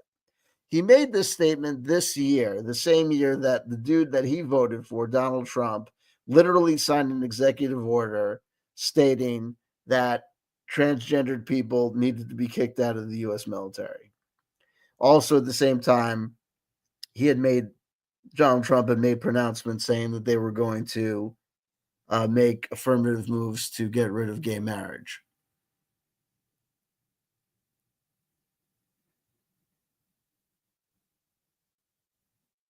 His evidentiary support for the fact that LGBTQ people had made it and were no longer needed to be considered a protected minority was the fact that basically his evidentiary support for it was the fact that they had a flag.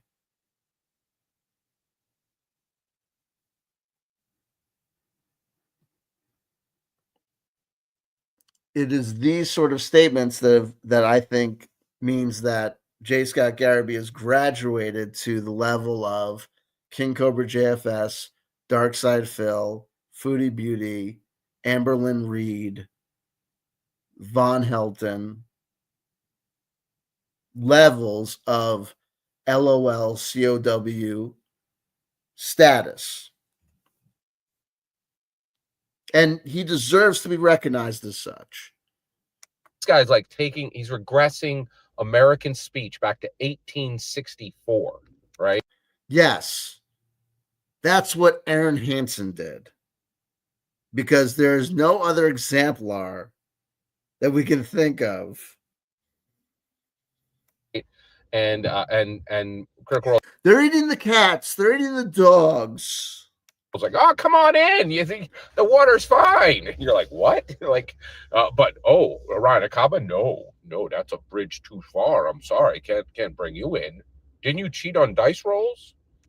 And bring a weapon to the stage and piss us off and slow down the game and hurt this entertainment show's ebb and flow. You're like, what is happening? This is so unfair, right? So basically, they're saying Orion Acaba can never return to the table ever, right? But then they're like, but go right over to our go right over to YouTube and you'll be able to watch episodes 1 through 72 of Vox Machina and all. He's on episodes 1 through 27. You have not established that he's part and parcel of any other episode other than 1 through 27. He's barely mentioned in passing. The character is mentioned on 2 or 3 other episodes. He appears in combat in like 2 other episodes, played by Matthew Mercer. That's the reality of the situation, bro. All you're going to see is Tiberius Stormwind. Nope. And Orion Acaba's art. So nope. We're going to present Orion Acaba's art every single day. Nope. To increase our wealth. But we're also going to insist that he has no standing, right? And he can never return to the table.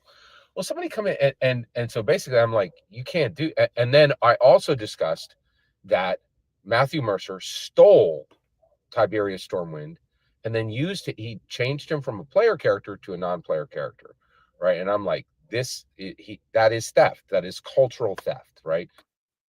No, you cannot, right, take a player character and make them a non-player character. I cited the rule. I established it. Wrong, wrong, wrong. J.Scott Garibay is wrong. Wrong, wrong, wrong. J.Scott Garibay is wrong. From the ancient times to the new times, J.Scott Garibay, you're wrong. Perchance you needed to read the rule books, the DM books, the guidebooks, and player books. You would realize you're wrong. Oh, and by the way, you're allowed to home brew and home rule as you wish to, good sir.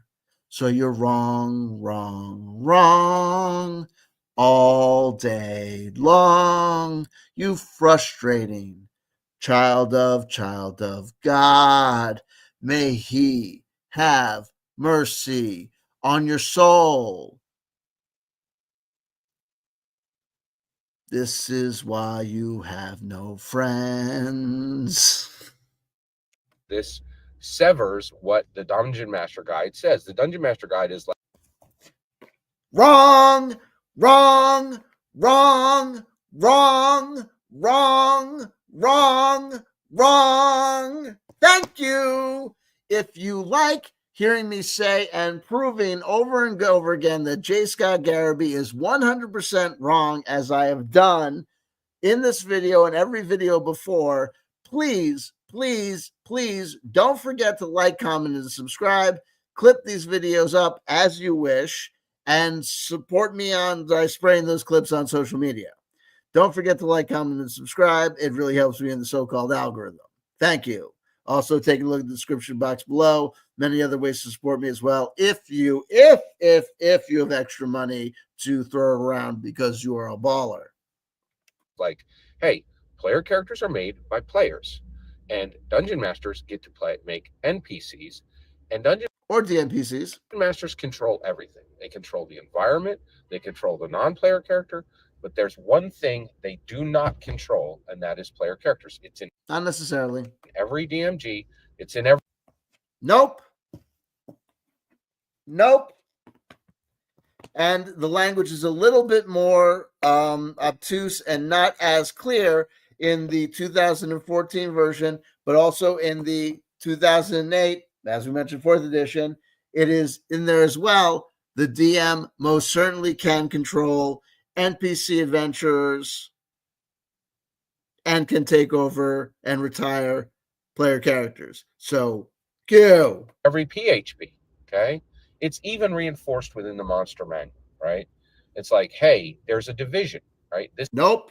Wrong, wrong, wrong, sir. You were 100% wrong. Go ahead and repeat your lie over and over again as if it's true. As if it's true. Like the young child saying, I made you say that on the playing field. Keep on doing that. You'll be by yourself and alone for the rest of your fucking life. This is the one thing that dungeon masters are not allowed to take. They are, sir. I've proven it over and over again. And unlike you, just talking by yourself in a room with nobody, I have a live chat here supporting me, and I have evidentiary support. I have evidentiary support, sir. I have evidentiary support, sir. I have evidentiary support, sir. And unlike you, in my comment section, there's no one in my comments. Please make a comment in my comment section to prove me right, folks. Okay? People agree with me. No one agrees with you. Okay. All right. And so I said it's unprecedented for it's not unprecedented for a dungeon master to come in and steal a player's original character. Nope. He didn't steal it. They obviously made some sort of agreement and deal. It's a business, dude. Their original art, their player character, and make them an NPC, which is what Matthew Mercer did, right? Totally allowable, absolutely legal, no problem at all. And so I'm like, this is unprecedented. And somebody comes and goes, nope. Oh, no, you're so wrong, Scott. That's not unprecedented at all. And they go, Bigby, Tensors, and Otto. Okay. Great list. Excellent point. Right. Great list. Excellent point, says Scott. So let's follow through. What you're going to see is the classic moving the goalpost. Okay. Let's watch it happen. That's a really valid winner, chicken dinner. Let's have the discussion. Okay. So first of all, that person is wrong. Okay.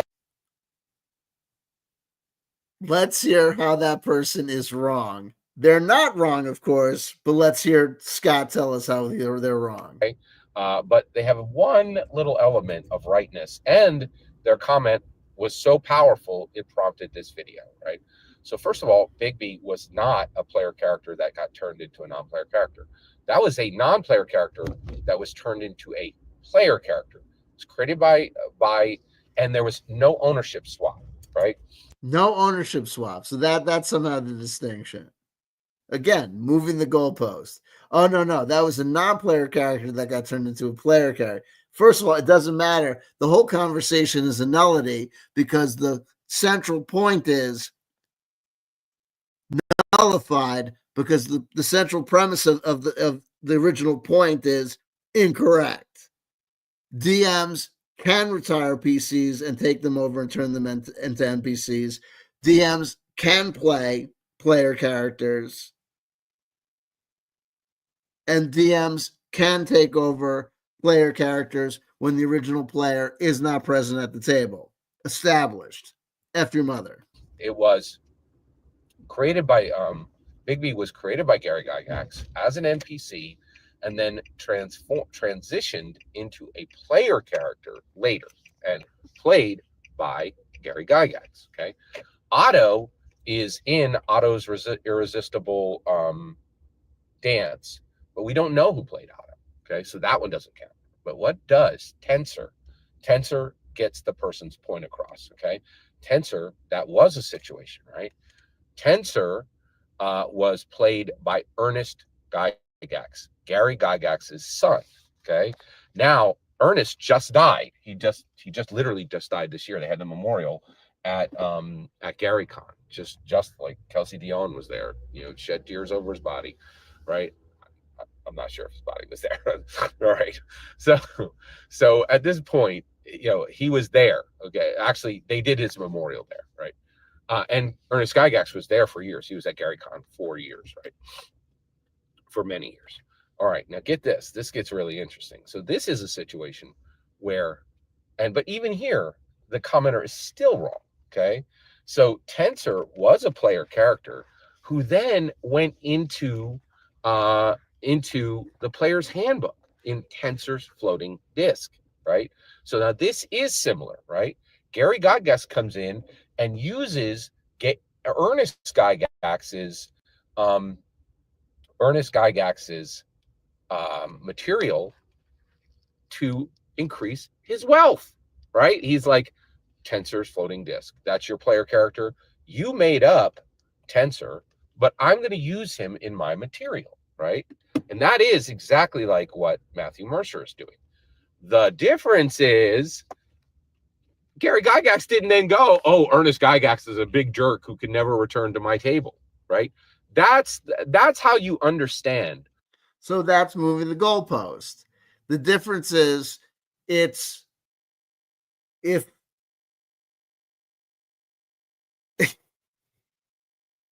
moving the goalpost.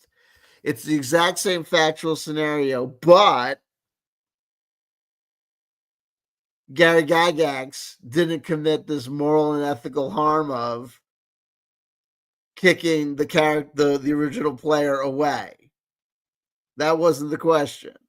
The question was whether or not a DM is allowed to do this action of taking over an NPC or taking over a former player character, which we've already established is allowed by the rules. You're incorrect, sir. You're incorrect.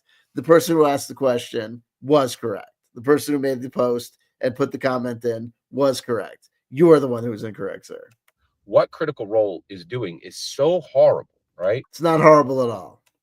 And they did it 9 years ago. And also, they are not bound by the rules of Dungeons and Dragons because they're also an ongoing entertainment concern and a business. Dude. Because they basically, it's like if Gary Gygax had been like, oh, hey, Tensor was pretty cool. I'm going to use your player character and put him into the player handbook. He never took him as a non-player character. He simply took Tensor and put him into the player's handbook. but he's using his original art to increase his wealth. Gary Gygax used. But he did, because he sold books with Tensor's disc. First of all, this is all ridiculous. I'm not going to do this anymore. Ernest Gygax's actual original character to increase his wealth, right? Exactly like Matthew Mercer did. The difference is, at no point did Gary Gygax go, oh, Ernest Gygax is a gigantic jerk and he can never return to the table. Oh, but remember, here's the player's handbook with Tensor's. And actually, you don't know that. I mean, there could have been tension between those dudes. We have no idea. But anyway, that's moving the goalpost, because previously you said it had nothing to do with kicking anyone out of the table. It had to do with whether or not the DM was allowed to do this other action. Anyway, moving on. Whatever. Floating disc. And I'm going to sell it through 5 different editions.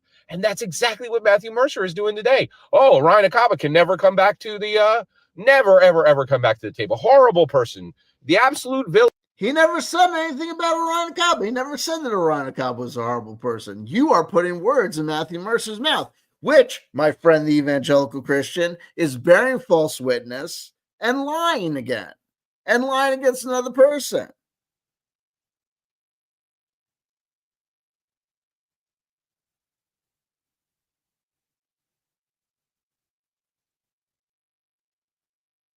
And not to get all theological about it, I'm not going to go there. Villain of Critical Role. You can never return. Unspeakable horror. You never said these things. Matthew Mercer never said these things about Orion Acaba. You're bearing false witness against this dude. You're lying against another person to hundreds of people who watch your video, man. You go to your pastor, man, and you tell him what you're doing, bro. Just absolutely the worst guy ever, right? Never said that. He never said that about Orion Acaba. Return to the table, right? Never said. I don't even know that he said that. But, oh, here you go. Here's Tiberius Stormwind. Enjoy 72 episodes. He's not in 72 episodes, man. You are off the chain, man. You have no idea what you're talking about, man. You keep on saying that as if it's an established fact. It is not. It's today.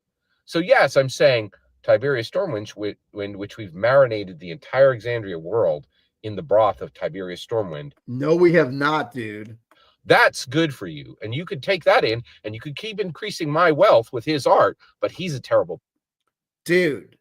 We've already established that you think Orion Acaba is you, man. So I have no idea who you think is like increased their wealth with the bro. Person who can never return. That's the difference. That's the difference. What is the difference? You are talking whatever, bro. Right. And the tensor point does bring up the absolute shocking hypocrisy. There's no shocking hypocrisy except what is happening in your own cranium, bro. Worst thing here that is happening is well, I guess that's not. And you keep on forgetting to mention Dave Arneson, which is what a lot of people have done throughout the years. Gary Gygax.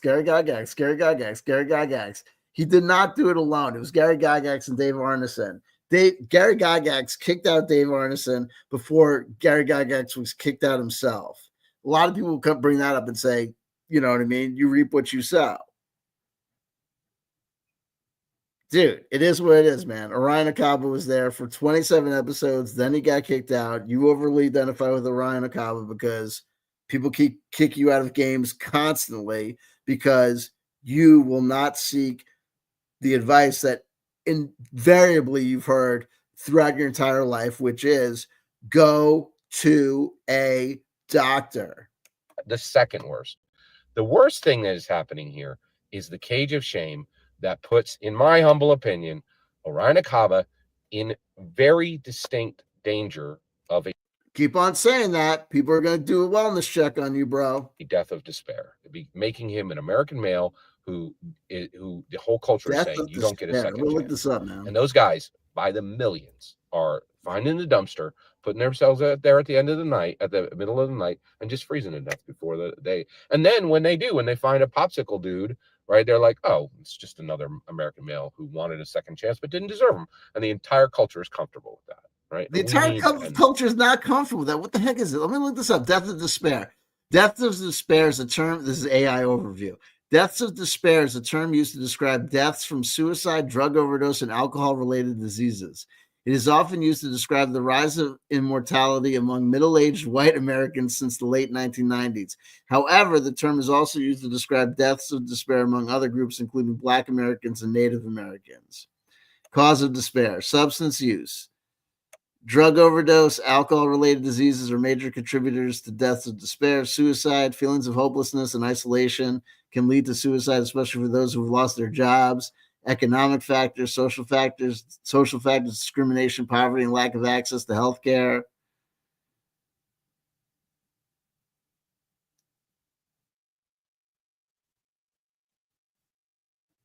This is impact of deaths of despair, related books. Okay, if an individual has a disease of despair, there's an increased risk of, disease of despair. What is meant by death of despair? Conceptual and clinical implications. The unrecognized tragedy. Future of capitalism. Black-white shift. Yikes. Yeah, okay, so, but there you go. And it's like anti-capitalism. So it's all to do with the shittiness of capitalism, basically. So, and Orion Acaba continues to work, bro. And we can end that. We can end if Orion Acaba comes back. So basically, the premise is that if Orion Acaba comes back to Critical Role, a show, a live streaming show, or not even live streaming, a streamed internet broadcast about Dungeons and Dragons that is watched by what percentage of the American population? Then deaths of despair, deaths caused by economic hardship, suicide, alcoholism, and drug overdose will cease because people will see that redemption is possible.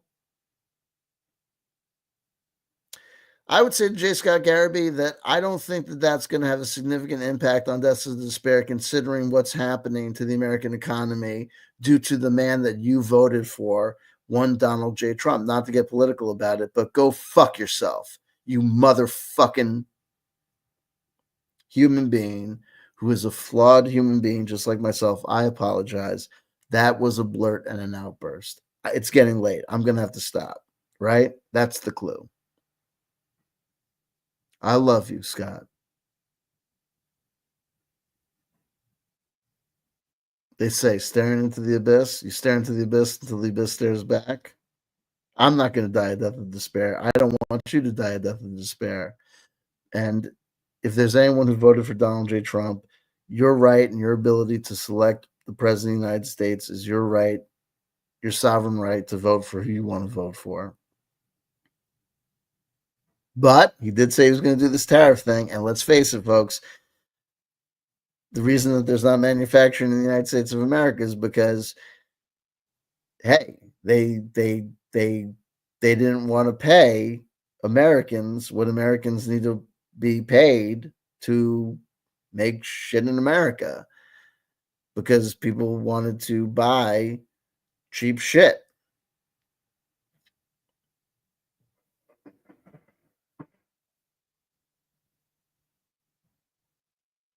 So we have billionaires like Jeff Bezos, Elon Musk, and Mark Zuckerberg. So we could have very important things like Facebook and Amazon.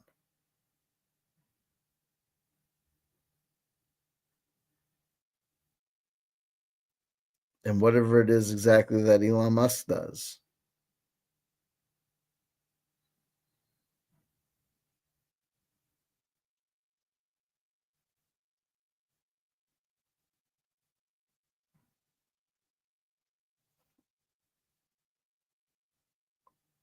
Pray for each other and pray for yourselves. To the table in episode 1 of Critical Role, season 4, in my humble opinion, literally deaths of despair in America will be cut in half within 3 months. because they'll. That is an indication. J. Scott Garibay, I believe that you are absolutely sincere when you say that you think that is the case. That Deaths of Despair will be cut in half within 3 months if Orion Acaba comes back to Critical Role. And I just want to say to you, my friend, that that indicates that you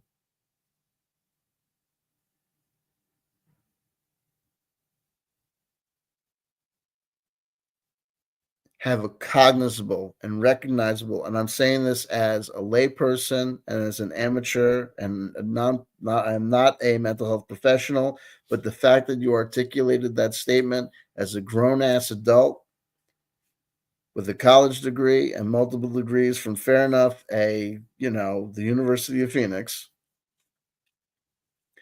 you have a recognizable mental health problem.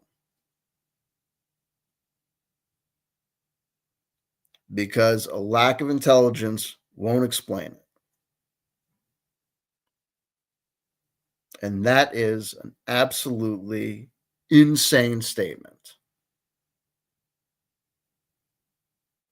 Because Critical Role is a show seen by no one in a minority interest community. And one man's return to that program is only in the smallest of ways tangentially tied to, in any way, shape, or form, this narrative arc of redemption and whatever.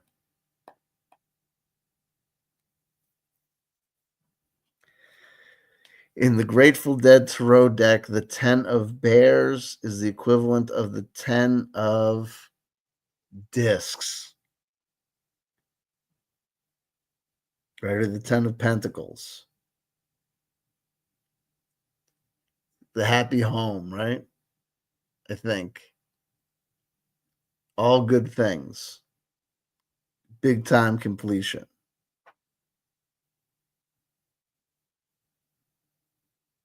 Having it all at the end. Right?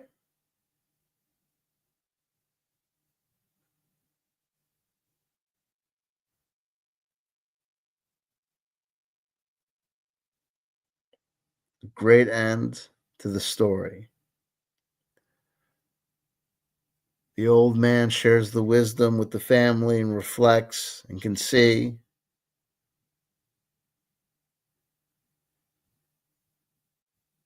that all is well at the end of the road.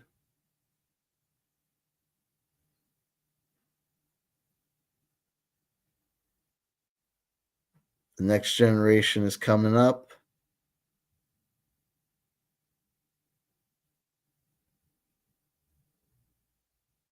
He's done good.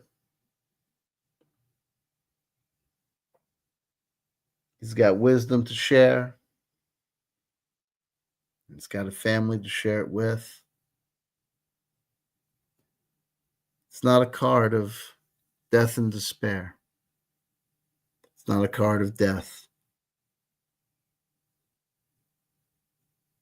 People come and people go. But the house stands strong. And generations come anew to fill its walls. I'll make a Netflix show about it. Like it'll be a full movie, and I would say probably the person who would play Orion Acaba would be Ryan Gosling, and people will probably be upset about that. They're like, well, I don't know if that's a good fit, but we'll do. The guy that played Orion Acaba would be a white dude. All right, I'd rather have that problem than the problem we have right now, right? What's the problem that we have right now? But the second biggest problem is this outrageous hypocrisy. This hypocrisy is abominable, and it's got to end. So what's this hypocrisy? What is this hypocrisy? Well, thank you very much to that person who made the comment. It was an excellent point. Even though you were wrong. Wrong about most of it, but but Tensor was dead on correct. That was You weren't wrong about anything. You were totally right. I showed the rule books multiple times and hit them. J.Scott Garibay is incorrect. Good. But that's okay, That was a bro. very good. Fuck this shit. Anyway, let's see if we get, I don't know, one more? I don't know. Let's see.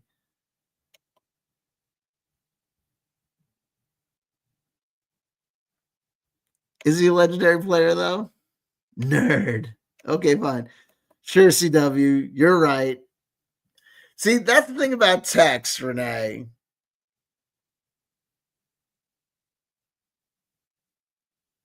Right? There's all sorts of different ways to read it. You know what I mean? It's like, sure, CW, you're right.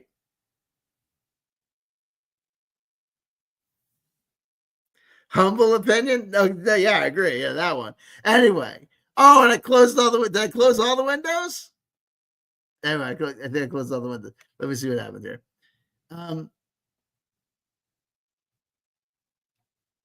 Let me see. Hold on. Let's see what's going on here.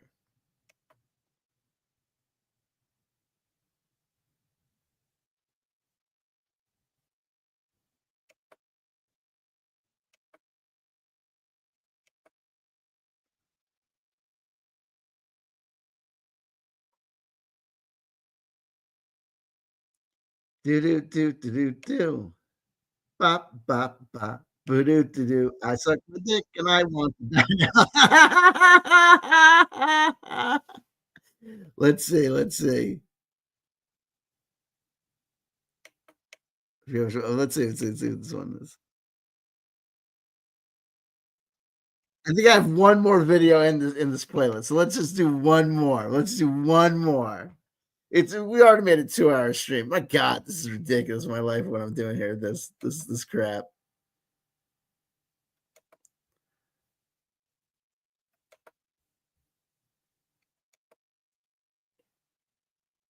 Because it's 12:45. If I go to bed at 1:00, it won't be so bad. So we'll do this. We'll do one more. One more. Talk about Orion Acaba. Fair use, fair use, fair use.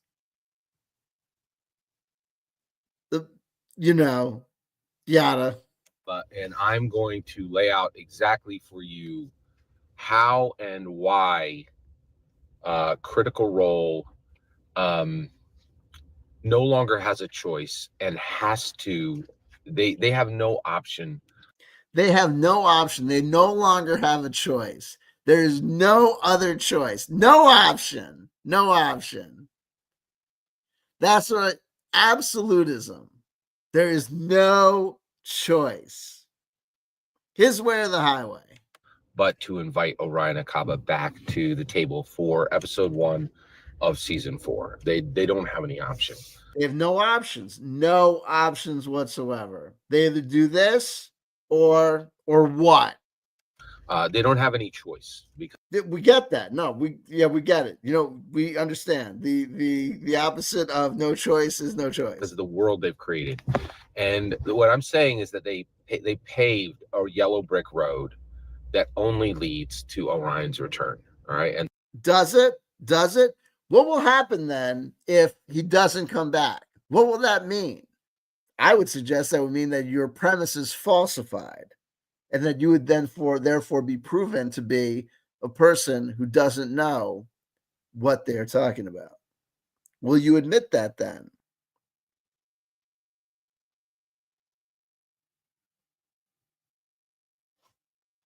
And so I want to talk about that right now. Okay. So let's talk about the choices that Critical Role made to create a world where Critical Role has no choice but to return Orion to the table. Bearing in mind that Orion Acaba has been absent from the table 8 or 9 years. So presumably, if there was no choice in the matter, this absence of choice would have resolved itself in Orion Acaba coming back at some point prior to now. It's like the aliens, right, folks? If you're used to my prior content on other channels, they're coming back. They're coming back next year. And then when they don't come back, our calculations were just slightly off. I guess maybe Orion Acaba will come back in season 5. All right, so let's go. And these decisions have spanned a decade, and one of them just happened a month ago, right? Like these huge Like they created bricks, they laid the bricks, they finished the They shit the bricks. they scrubbed down the road, you know, They fucked the monkey. like this road only leads to Orion's return. So today we're going to talk about 3 events on that road, 3 bricks that are on that road: invite, control, and statue. Okay, so let's talk about this. Invite, control, and statue. So the first is the invite. This is very important to understand. Matthew Mercer invited Orion Acaba to Critical Role.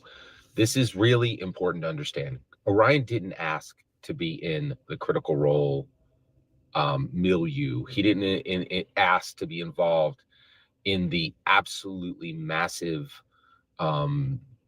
activity, exercise, excursion, trek that is Critical Role. Do we know that that's true? Do we know that that's a fact? Because if we don't, then one piece of your critical role, critical puzzle is missing. My understanding of the Critical Role project is that it was originally a family, originally a friendly game of Pathfinder. What was it? Originally a friendly game of Pathfinder that they filmed or something, and then realized, hey, we got something here, and then they started streaming it as a show, and then it became something. And then as it became something, they realized, kicking the tires, that there was a piece that wasn't working, and that piece was Orion Acaba. They were all professional voice actors. That's my understanding. So this notion of being invited, it wasn't like they picked the kid off the street like, hey, kid, you know what you would be good at? You got what it takes, kid. You'd be good at being a star. Yeah, you ever think about dancing? I never really thought about dancing. Oh, yeah, kid, you'd be a great dancer. I don't know about this outfit. I never wore anything like this on the farm. No, kid, it's Hollywood. Everyone here dances in outfits like this. Go ahead and dance. Dance on stage in that outfit. I don't feel too comfortable. No, here, take some of this, kid. Take some of this. You'll feel fine. I feel funny, but I feel okay dancing like this now. Yeah, do that. Here, take some of those clothes off. Take some of those clothes off, kid. Well, I don't know if I should be doing this, but that stuff you gave me made me feel okay. No, the guy was an actor, and he was in an acting gig. Invite. A lot of people are like, "Oh, Scott, no. This was just some little game that they were playing on their own. This is just some friends who got together, and it just happened that it was a massive success." And this is what I'm saying. Like, he's characterized again. The J.Scott Garibay technique. When he's portraying other people talking to him, people in the comment section, does he present them portraying their point of view with respect and dignity? No. He presents them in a mocking tone, in a mocking way. Well, Jay, guess what? I'm making all this video series about you being a lol cow, because you are. And that's why other people, when they mention you, mock and make fun of you, because you mock and make fun of other people. You act like a jerk, you get treated like a jerk. Success. That is absolute ridiculous bunk. And yeah, what's absolute ridiculous bunk is you acting like this guy wasn't a voice actor working with other voice actors in a professional context and milieu. And guess what? He fucked up and got fired. Deal with it, bro. And I understand why critters believe it, because Matthew Mercer, like, Critical Role is literally a global mega corporation. It's not a global mega corporation. Sunoco is a global mega corporation. Amazon is a global mega corporation. Tesco is a global mega corporation. Critical Role is an entertainment company headquartered in the United States of America that streams an entertainment show in English locally. at this point. Billions of dollars on the line. Billions of dollars in the line is a gross overstatement of the financial value of that organization, I believe. Millions of products. Millions of products is a gross overestimation of what they do. SKUs, like 100, maybe even 1,000 SKUs. I think that 100, maybe what I have no what's a SKU? I have no idea what you're talking about. SKU. I think there's easily 1,000 SKUs on Critical Role, and they're we assure you, everyone, we're just nerdy $dollar sign voice actors, just getting together as friends. You're privileged to tag along on our adventure. Again, mocking people that disagree with you or represent the other side. Whatever you say, mega dude, fupa man. I'm sorry, I'm being insulting because you're insulting other people, bro. Whatever. I'm more attractive than you. You ridiculous fools. See, calling people ridiculous fools that disagree with you. You are mentally unhinged. You make fun of other people, mock other people, while you yourself are a mockery. Whatever, bro. This is why you have no friends. Okay?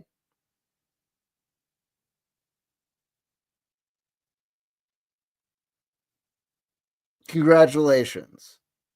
You are TTRPG's biggest lolcow. The close second being fucking DJ Condor at DM Condor. Okay? Are you proud of yourself?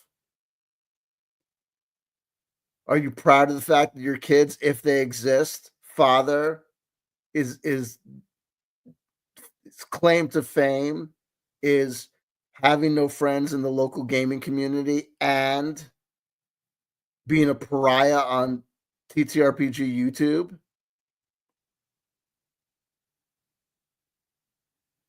Is this what you wanted for your life? This is literally a global mega corporation. It's not a global mega corporation.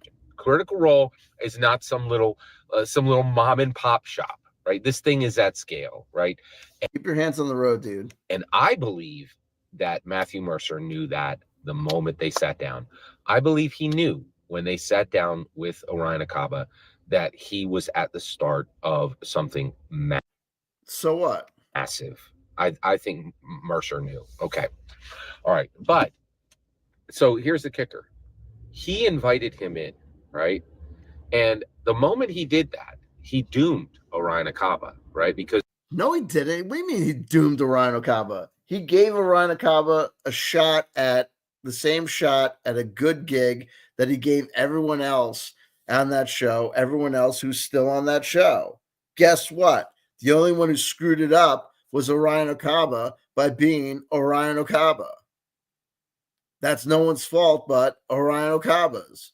And guess what?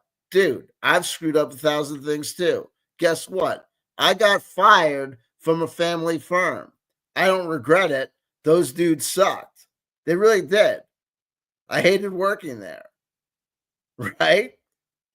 It was a paycheck. It wasn't a great experience. It's still getting fired from a family firm. It's like still kind of like a dubious achievement, but it happens. Because what Orion Acaba has become is Critical Role's dark secret, right? Not a dark secret, dude. He's literally the Emily Bronte, sister in the attic, right? Like the High Priestess in the Grateful Dead throw deck known as the Lady. Intuitive wisdom, man. Just like the secrets coming as he's talking about Emily Bronte's, like the sister. Intuitive wisdom comes through. Man, it's just we're through. We understand you. We understand exactly what's going on. We have your truth. We have your card. We understand exactly what's going on. Pray for you. Pray for you to know yourself. You will not know yourself. You are just an observable phenomena. And we bless you. And we love you. And we love you, man. Let's watch the show. And you think a lot of times I say something, you want the receipts, you'll find them in my comments. There's a dude who just dropped in and was like, hey, I watched CR for 3 years before I knew that Orion existed. But now I do know he existed. And then he was like, And I assure you, I never watched. I just watched Mighty Nine, and Bell's Hells. You don't need Orion to understand. And I said, you're a ridiculous, ignorant fool. Someone comes in and says, I watched the show. You don't need Orion Acaba to know the show. And you say to them, you're a ridiculous fool. That's what I mean. Go ahead. Tell people they're ridiculous fools. Way to communicate. I wonder why you are so popular, bro. You don't understand anything about Exandria. You don't understand anything about Critical Role. And you're saying you understand, but you're ignorant. You're literally ignorant. You're ignorant, man. You don't know what you're talking about, right? You don't know that a guy that was only on 27 episodes was really on 72 episodes. You don't know that they faked the moon landings. You don't know that my mom was really my dad, who was my cousin, who was this table, who was the Alfred Hitchcock of the light that exists at the center of Donald Trump's plans for bringing JFK back and solving the problem of world hunger and deaths of despair. That's why you're the idiot. No, I actually said it a little bit nicer than that. I don't think so. I think you probably said it even worse. The guy came back and was like, you know what? I'll watch it. You're right. Yeah, I'm going to watch his episodes. And then I'm going to come back and tell you that he doesn't matter. Right? I bet you. First of all, press X to doubt that this conversation even fucking happened. You can look in his own comment section and we'll find that, well, let's see if that happened. I'll bet you he doesn't matter. But I will go back because you're right. I'm talking about something I don't do. And right, and then here's the kicker, right? I think he's going to be delighted by what he finds.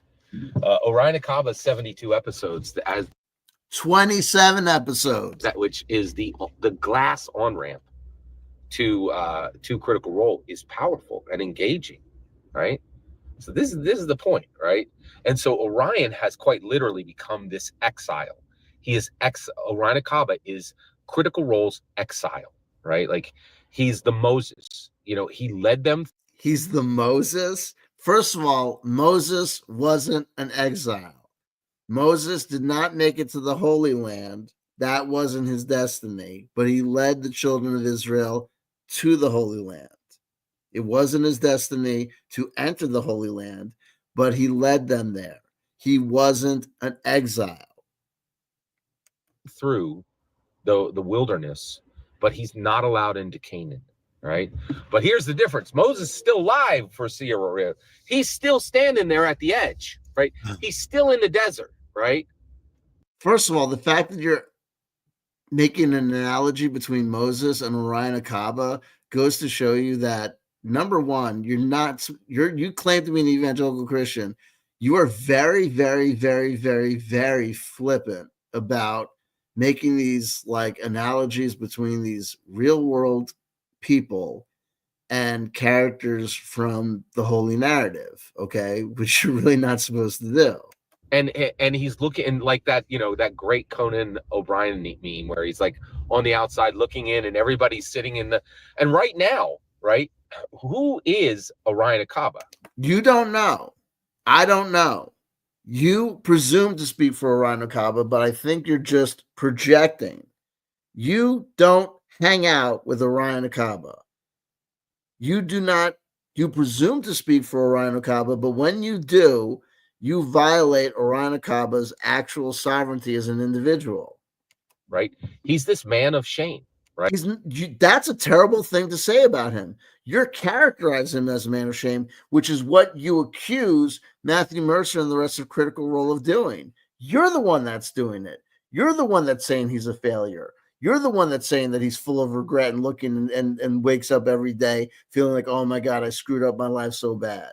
You're the one that's saying that shit about him. Right? Like he is this guy who was a co-founder. Whatever, dude. He built Exandria, right? Like Exandria would not exist without him. That is a crazy thing to say, right? That's not necessarily the truth, right? Clive Burr was the original drummer for Iron Maiden, right? He was. There would be no Iron Maiden without Clive Burr. Well, that's not really that's probably not the case, right? Steve Harris, the bass player for Iron Maiden, who writes all the lyrics, right? And writes the core of most of the bass, the core meat of the foundation of the material, right? There would be no Iron Maiden without Steve Harris. There are certain people that are at the beginning of things and contribute and are part of the story, but they're not really, you can't really say that there wouldn't be an X without them. There are 72 episodes. There are 27 episodes of Tiberius Stormwind. There are 27 episodes where he is literally active, right? Nope. And then I'm going to stay super focused here, right? Yeah, that's a lie. Stop fucking lying. Shocking. This is absolutely incredible, right? It's really not. What's incredible is the fact that I've spent this many hours watching you. Man, you are a captivating individual. There's going to be a scientific study in the future why fairly intelligent people like me and other people like normals identify the people like you, Foodie Beauty,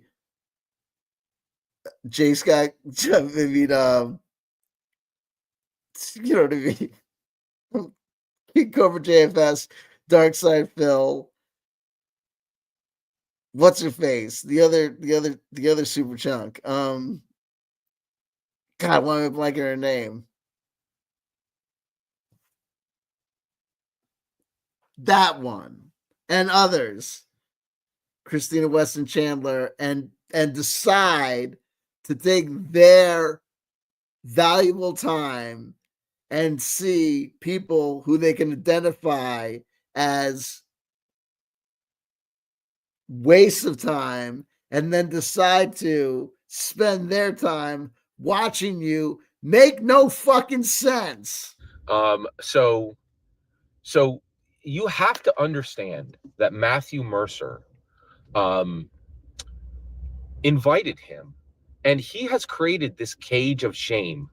That's just some bizarre fantasy that you have when you over-identify with Orion Acaba, and you're in some sort of fucking cage of shame that you feel that you're in. That's the only way we can understand this. And you are not in some sort of cage of shame. You have a job. You have a wife. I think you have a family, unless you're in some sort of fucking bizarre 1 hour photo situation where you are not in, this is just some sort of fantasy. God help you. You know what I mean? That Orion Acaba lives in today, right? That's a terrible thing to say about someone you do not know. You are just projecting. Right? And a lot of people are like, oh, God, are you sure Orion even wants to sit at the table? Now, this is where we're good. This is another one. Folks, if I only had a brain. Jen Q, good morning. Oh my God. Folks, this is it. Jen, let me greet you in the morning. I've got the Grateful Dead Tarot deck. Good morning. Folks, this is it. I cross boundaries and barriers. On a 2.5 hour stream at my 1 o'clock in the morning, I greet Europe, okay, and say hello to people on the other side of the planet, right? That's where I'm at in my world, okay? Jen, you don't even need to ask. I'm going to get you a card. From the Grateful Dead Tarot. I feel like it's this one. Oh. It's the king of something. Give me a second. I'll need the book because some of the court cards are obscure. I can't tell off the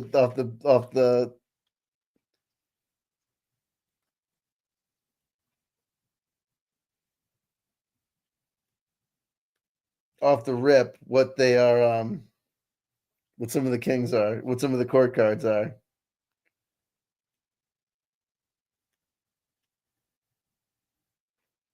It's not roses. He's got a shovel. What the hell does that mean?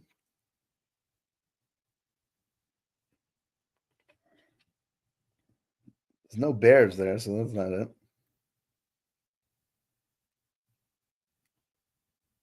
This will be like process of elimination.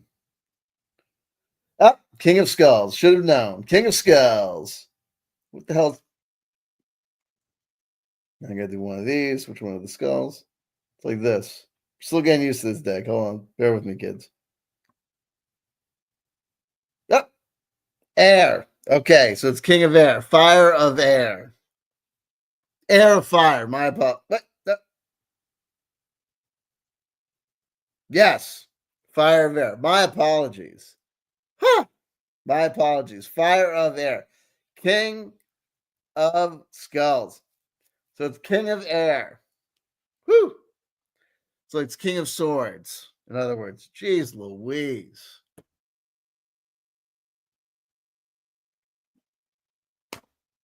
And that's why he has the shovel. My God. Help me out, brothers. Jeez Louise.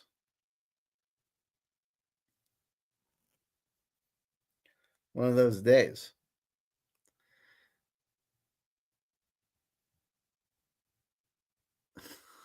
We'll get there. We'll get there.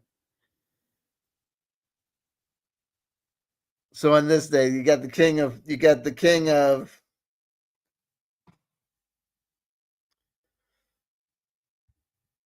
we'll just call it the King of Swords.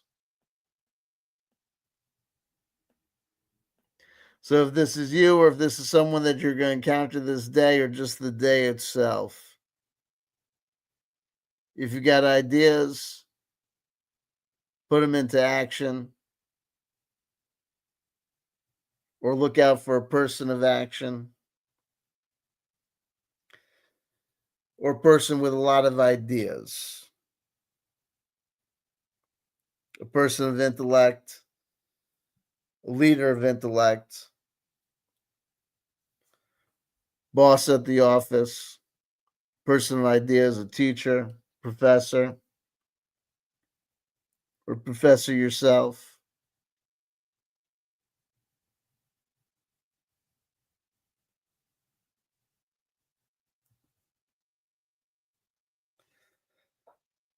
A day for ideas.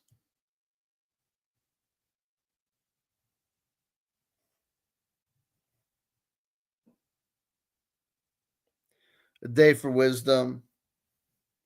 A day to let wisdom rule.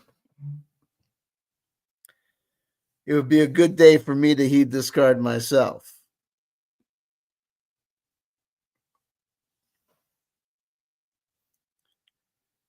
Chen Q says, poor Orion, if some dude were this obsessed with me, my motivations and feelings, I would be very uncomfortable. He's so self-absorbed, he doesn't understand he is objectifying and disrespecting. I said that myself, my friend. I said that myself. And it goes to show you, like, speaking of that, you know,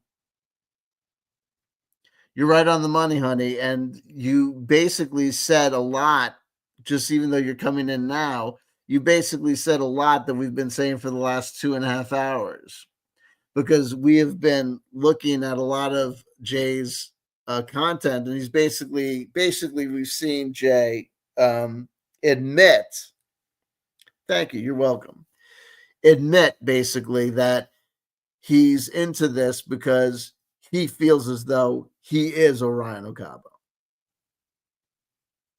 And it's all about projection, obviously. And we've come to the realization that, look, he's accusing Matt Mercer and the rest of Critical Role of doing these horrible things like putting Orion Acaba in this shame cage and exiling him and all this stuff, when in fact it is him that is doing this to Orion Acaba. He is stating that Orion Acaba is in this exiled state. And looking at this King of Swords, we need to realize, Yeah, his motivations are very transparent to everyone but himself. The King of Swords could help him. So let the King of Swords manifest in our lives and help us.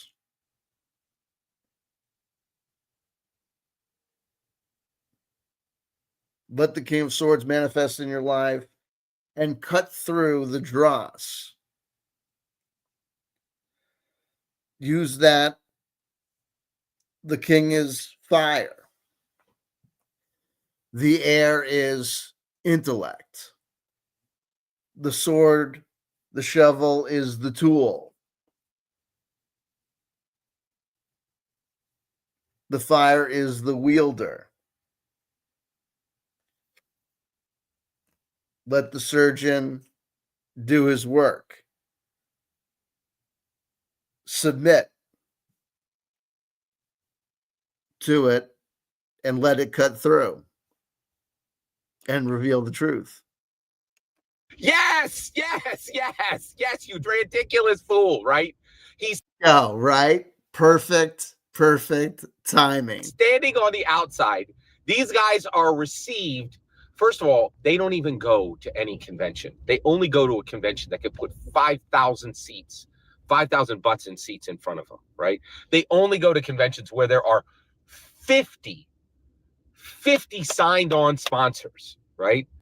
You know those bastards, Led Zeppelin? You know those shitbags Kiss will only play stadiums and arenas? How dare they? They're treated by rock stars everywhere they go. Everywhere they go, they're treated like rock stars, those goddamn rock stars. You know? You know, I saw Robert De Niro crossing the street, treating me like an asshole. They like Ashley Johnson booked Last of Us, not based on her ridiculous acting career, but Ashley Johnson from Critical Role got a role in a show, not based on her ridiculous acting career.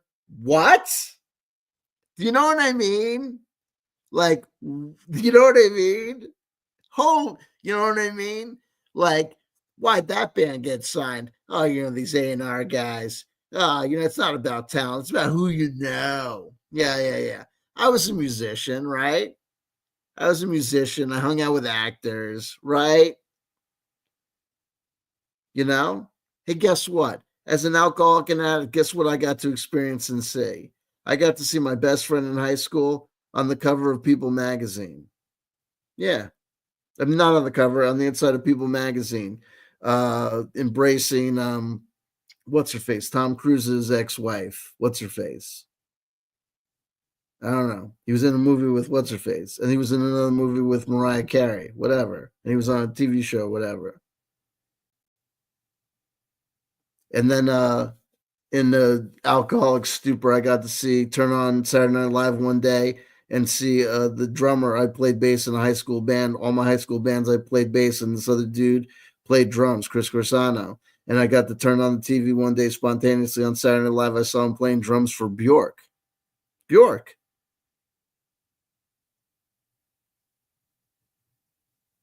And my best friend growing up in elementary school when we were little kids, all the way from like being like little kids, like 4 or 5 years old, up until like he told me to fuck off when we were in the beginning of high school.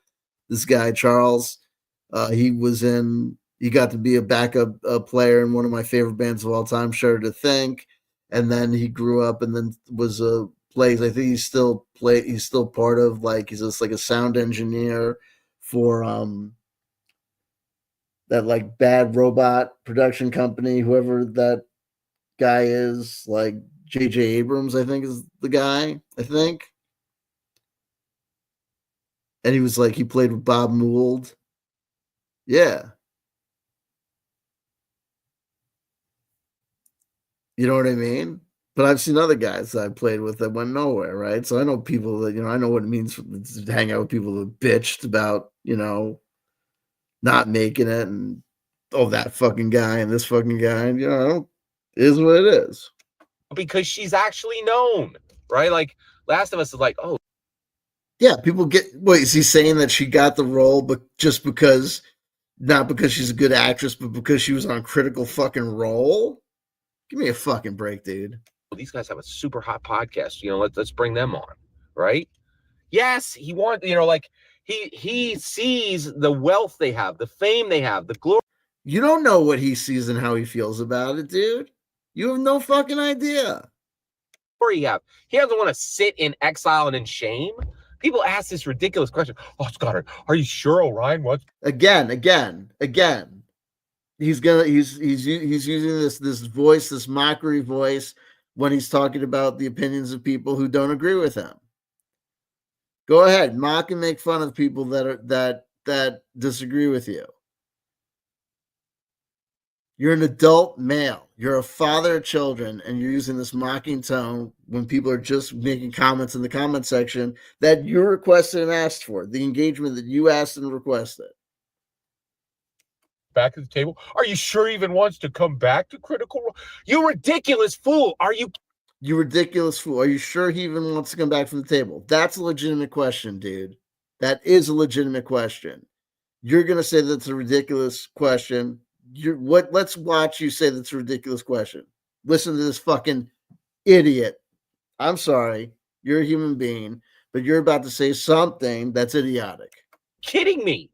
What a stupid, ignorant question, right? What a stupid, ignorant question to ask. Are you sure he wants to come back to Critical Role? What a stupid, ignorant question to ask.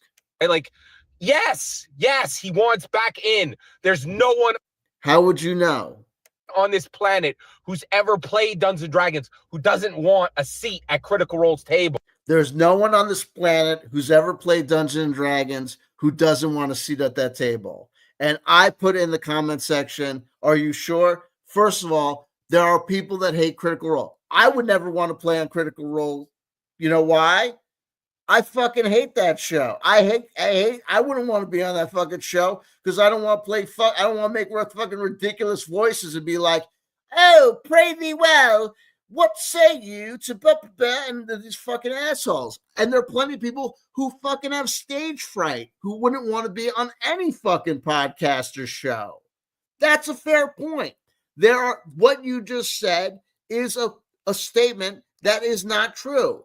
There's no one who played the D&D who wouldn't want to play on Critical Role. Yes, there are tons of people who wouldn't want to be on Critical Role because A, they don't like Critical Role.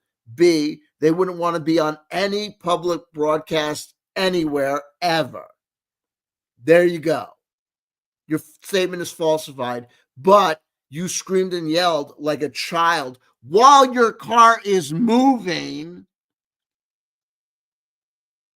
because you are an adult in your 50s who's still behaving like a child in their 13, 12-year-old stage. Get a clue. It's a game for 12-year-olds. Every seat at the table is lined with gold and has velvet cushions, right? He doesn't want to continue to sit alone with nothing. You don't know that he's sitting alone with nothing. Are you sitting alone with nothing? You keep on telling us that you've got a wife and kids. Are you sure? Are you sure? Also, people can sit at home with a wife and kids and still be alone. Are you alone with your wife and kids? Right? You ridiculous, ignorant fools. Why are you calling people that you asked to engage with you ridiculous, ignorant fools? You evangelical Christian. So if you were one of the literally 30 people who were like, oh, Scott, are you sure? Mocking and making fun of people who disagree with you. First of all, you look like an asshole when you act that way and behave this way. So that's why people like me are covering your video, and Diversity and Dragons are covering your video with 1,000+ views. So keep on making fun, dude. Are you sure Orion wants that seat at the table? Yes, you ridiculous, ignorant fool. Yes. Yeah, we're the ridiculous, ignorant fool, bro. Yes, he wants it. And this is why I am so passionate about this. This is why we've been discussing this for weeks, right? You've been discussing this for over 3 fucking years, bro. Right? because outrageous, ridiculous ignorance is being brought forward, right? Just yeah, that's what's happening. Openly discussed. Yes, he wants to be a millionaire. Yes, he wants to be loved everywhere he goes. Yes. Those dudes are not loved everywhere they go. They're, you know, a lot of people fucking mock Critical Role, dude. A lot of people make fun of those guys, like me. You know what I mean? A lot of people loathe Critical Role. Guess what? At one point in the world, Poison had the biggest hit songs in America, right? Warrant had big hit songs in America, right? Bon Jovi had big hit songs in America. It was called glam metal. At the same time that glam metal was huge, there was a big scene in metal called thrash metal, where everyone in that scene made fun of glam metal. Remember Beavis and Butthead? What was that dude that they hung out with? They wore a Metallica shirt. The other dude wore an AC/DC shirt, and they made fun of the kid in the Winger shirt.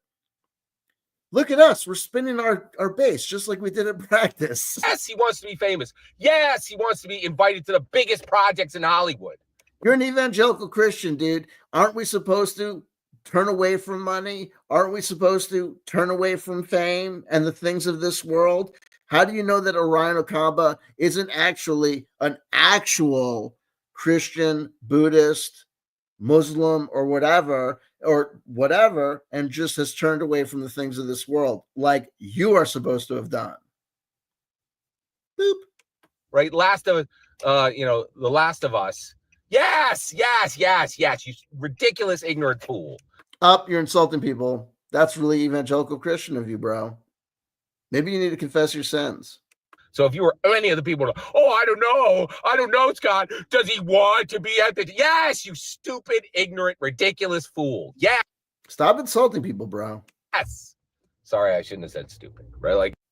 Yeah, you're right. And I shouldn't have called you fucking asshole before either, but I did. I'll take that one back.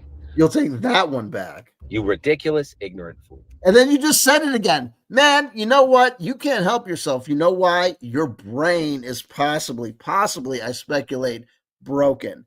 You need a professional. It's not appropriate to call people stupid. I apologize for that. Yes, right? And I apologize, okay? So all we got to cover was just the invite. And I'm telling you, this is important. You need to understand. Attention must be paid. Mercer blessed every single Critical Role player, but he cursed Orion Acaba. He put him in a cage of shame, which has lasted for a decade. We don't have time for it. That was Matthew Mercer's choice. It was his distinct, owned action. What he did had consequences, and no one else is responsible for the invitation of Orion Acaba to that table. That's like facts, not an evidence, dude. We have no idea what had happened, and this is bizarre. But anyway, except Matthew Mercer. Okay, whatever, dude. It is a yellow brick. It was set into the ground. Relax. It was tamped down, and it was brushed off, and it is part of the road to the absolute demand that Orion be returned to the table for episode 1 of season 4. Okay, bro. It has to happen. Critical Role has no choices. Because of the choices they have made for a decade, they have created a world in which they have no choice but to return Orion Acaba. Yeah, well, they're not going to, so deal with it, bro. Thank you. Only covered 1 of 3. I'll get to the others. Thanks for your patience. Every single word you just heard is my humble opinion. Yeah, your humble opinion. So humble. The important part is when I get to hear your humble opinion when you get in the comments and send your traffic. Please consider liking and subscribing and have a fetch millennium. Yeah, whatever, dude. Anyway, let me do this. Boop.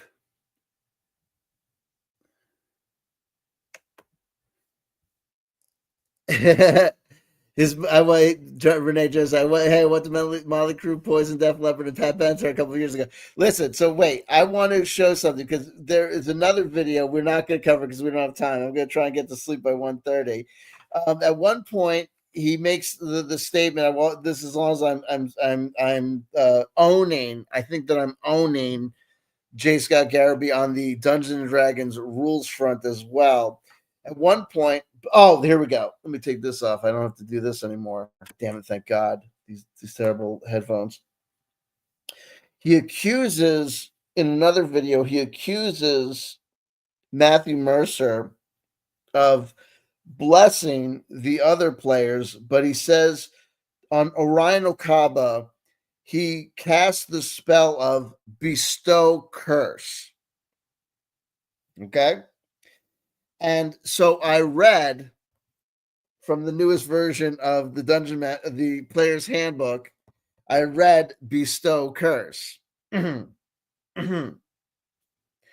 he and just to prove the point that if Matt Mercer had placed bestow curse upon Orion Acaba, it would have been the following: casting time, action, range, touch, components, verbal and somatic, duration, concentration up to 1 minute. Orion Acaba has been off of Critical Role for 8 or 9 years. You touch a creature which must succeed on a wisdom saving throw or become cursed for the duration. Now, Tiberius Stormwind is famous for having the lowest wisdom of any Critical Role player ever. That's apparently one of their claims to fame. Until the curse ends, the target suffers one of the following effects of your choice. So if Matthew Mercer had indeed placed bestow curse on Orion Acaba and or Tiberius Stormwind, it would have had one of the following effects. One of their abilities would have been affected in the following ways. The target has disadvantage on ability checks and saving throws made with that ability. So it's possible that as a result of bestow curse, Orion Acaba would have had disadvantage on one of their ability checks or saving throws for the duration of the bestow curse. Or Orion Acaba would have disadvantage on attack rolls against, presumably, Matthew Mercer. Or in combat, Orion Acaba would have to succeed on wisdom saving throws at the start of each round of his turn, or he would be forced to take the dodge action on that turn. Or if Orion Acaba would deal damage, or if Matthew Mercer were to deal damage to Orion Acaba with an attack roll or a spell, Orion Acaba would take an extra 1d8 damage of necrotic damage. One of those things would happen to Orion Acaba if Matthew Mercer indeed had placed bestow curse on him for 1 minute. Unless that would be if it was a level 3 necromancy. But if Matthew Mercer used a higher level spell slot, then it's possible. If you used a level 4 spell slot, then Matthew Mercer, if he concentrated on it, could make that bestow curse last up to 10 minutes. Or if you used a level 5 spell slot or above, the spell doesn't require concentration and the duration could become up to 8 hours. If you used, or 24 hours if you used a level 7 or 8 slot. If you used a level 9 spell slot, with Matthew Mercer could have done, because Matthew Mercer is Matthew Mercer, the spell would last until it was dispelled. So, assuming that Matthew Mercer indeed had placed a bestow curse upon Orion Acaba at this 9th level, using the 9th level spell slot, and assuming that the spell has not been dispelled, then it could be the case that this bestow curse is still in effect these 9 years later. But it still would only explain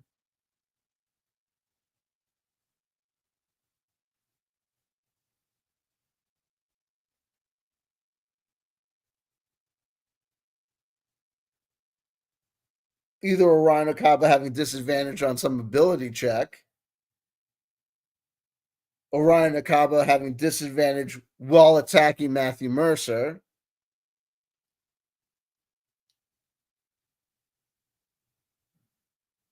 Orion Acaba needing to take the dodge action unless he succeeds on a wisdom check, or if Matthew Mercer hits Orion Acaba would take extra necrotic damage.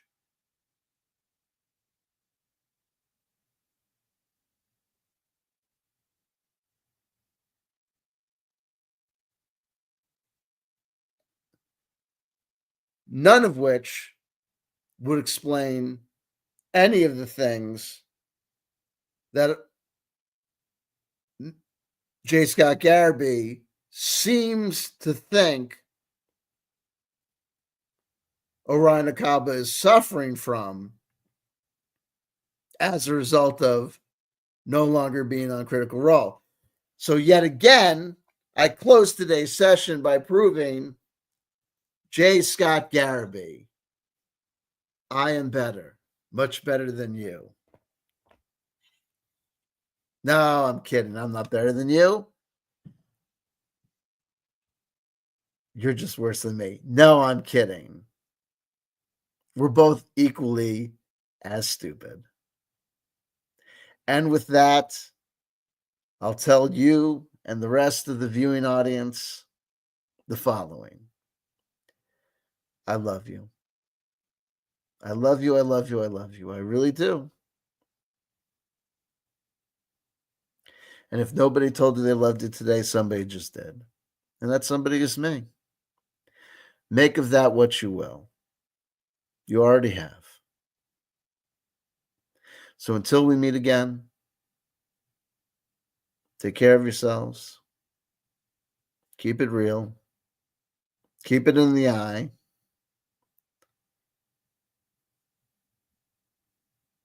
And we'll meet together, hopefully, before too long. Okay? What a long, strange trip it continues to be. Gary Gygax and Dave Arneson, young man. Until next time.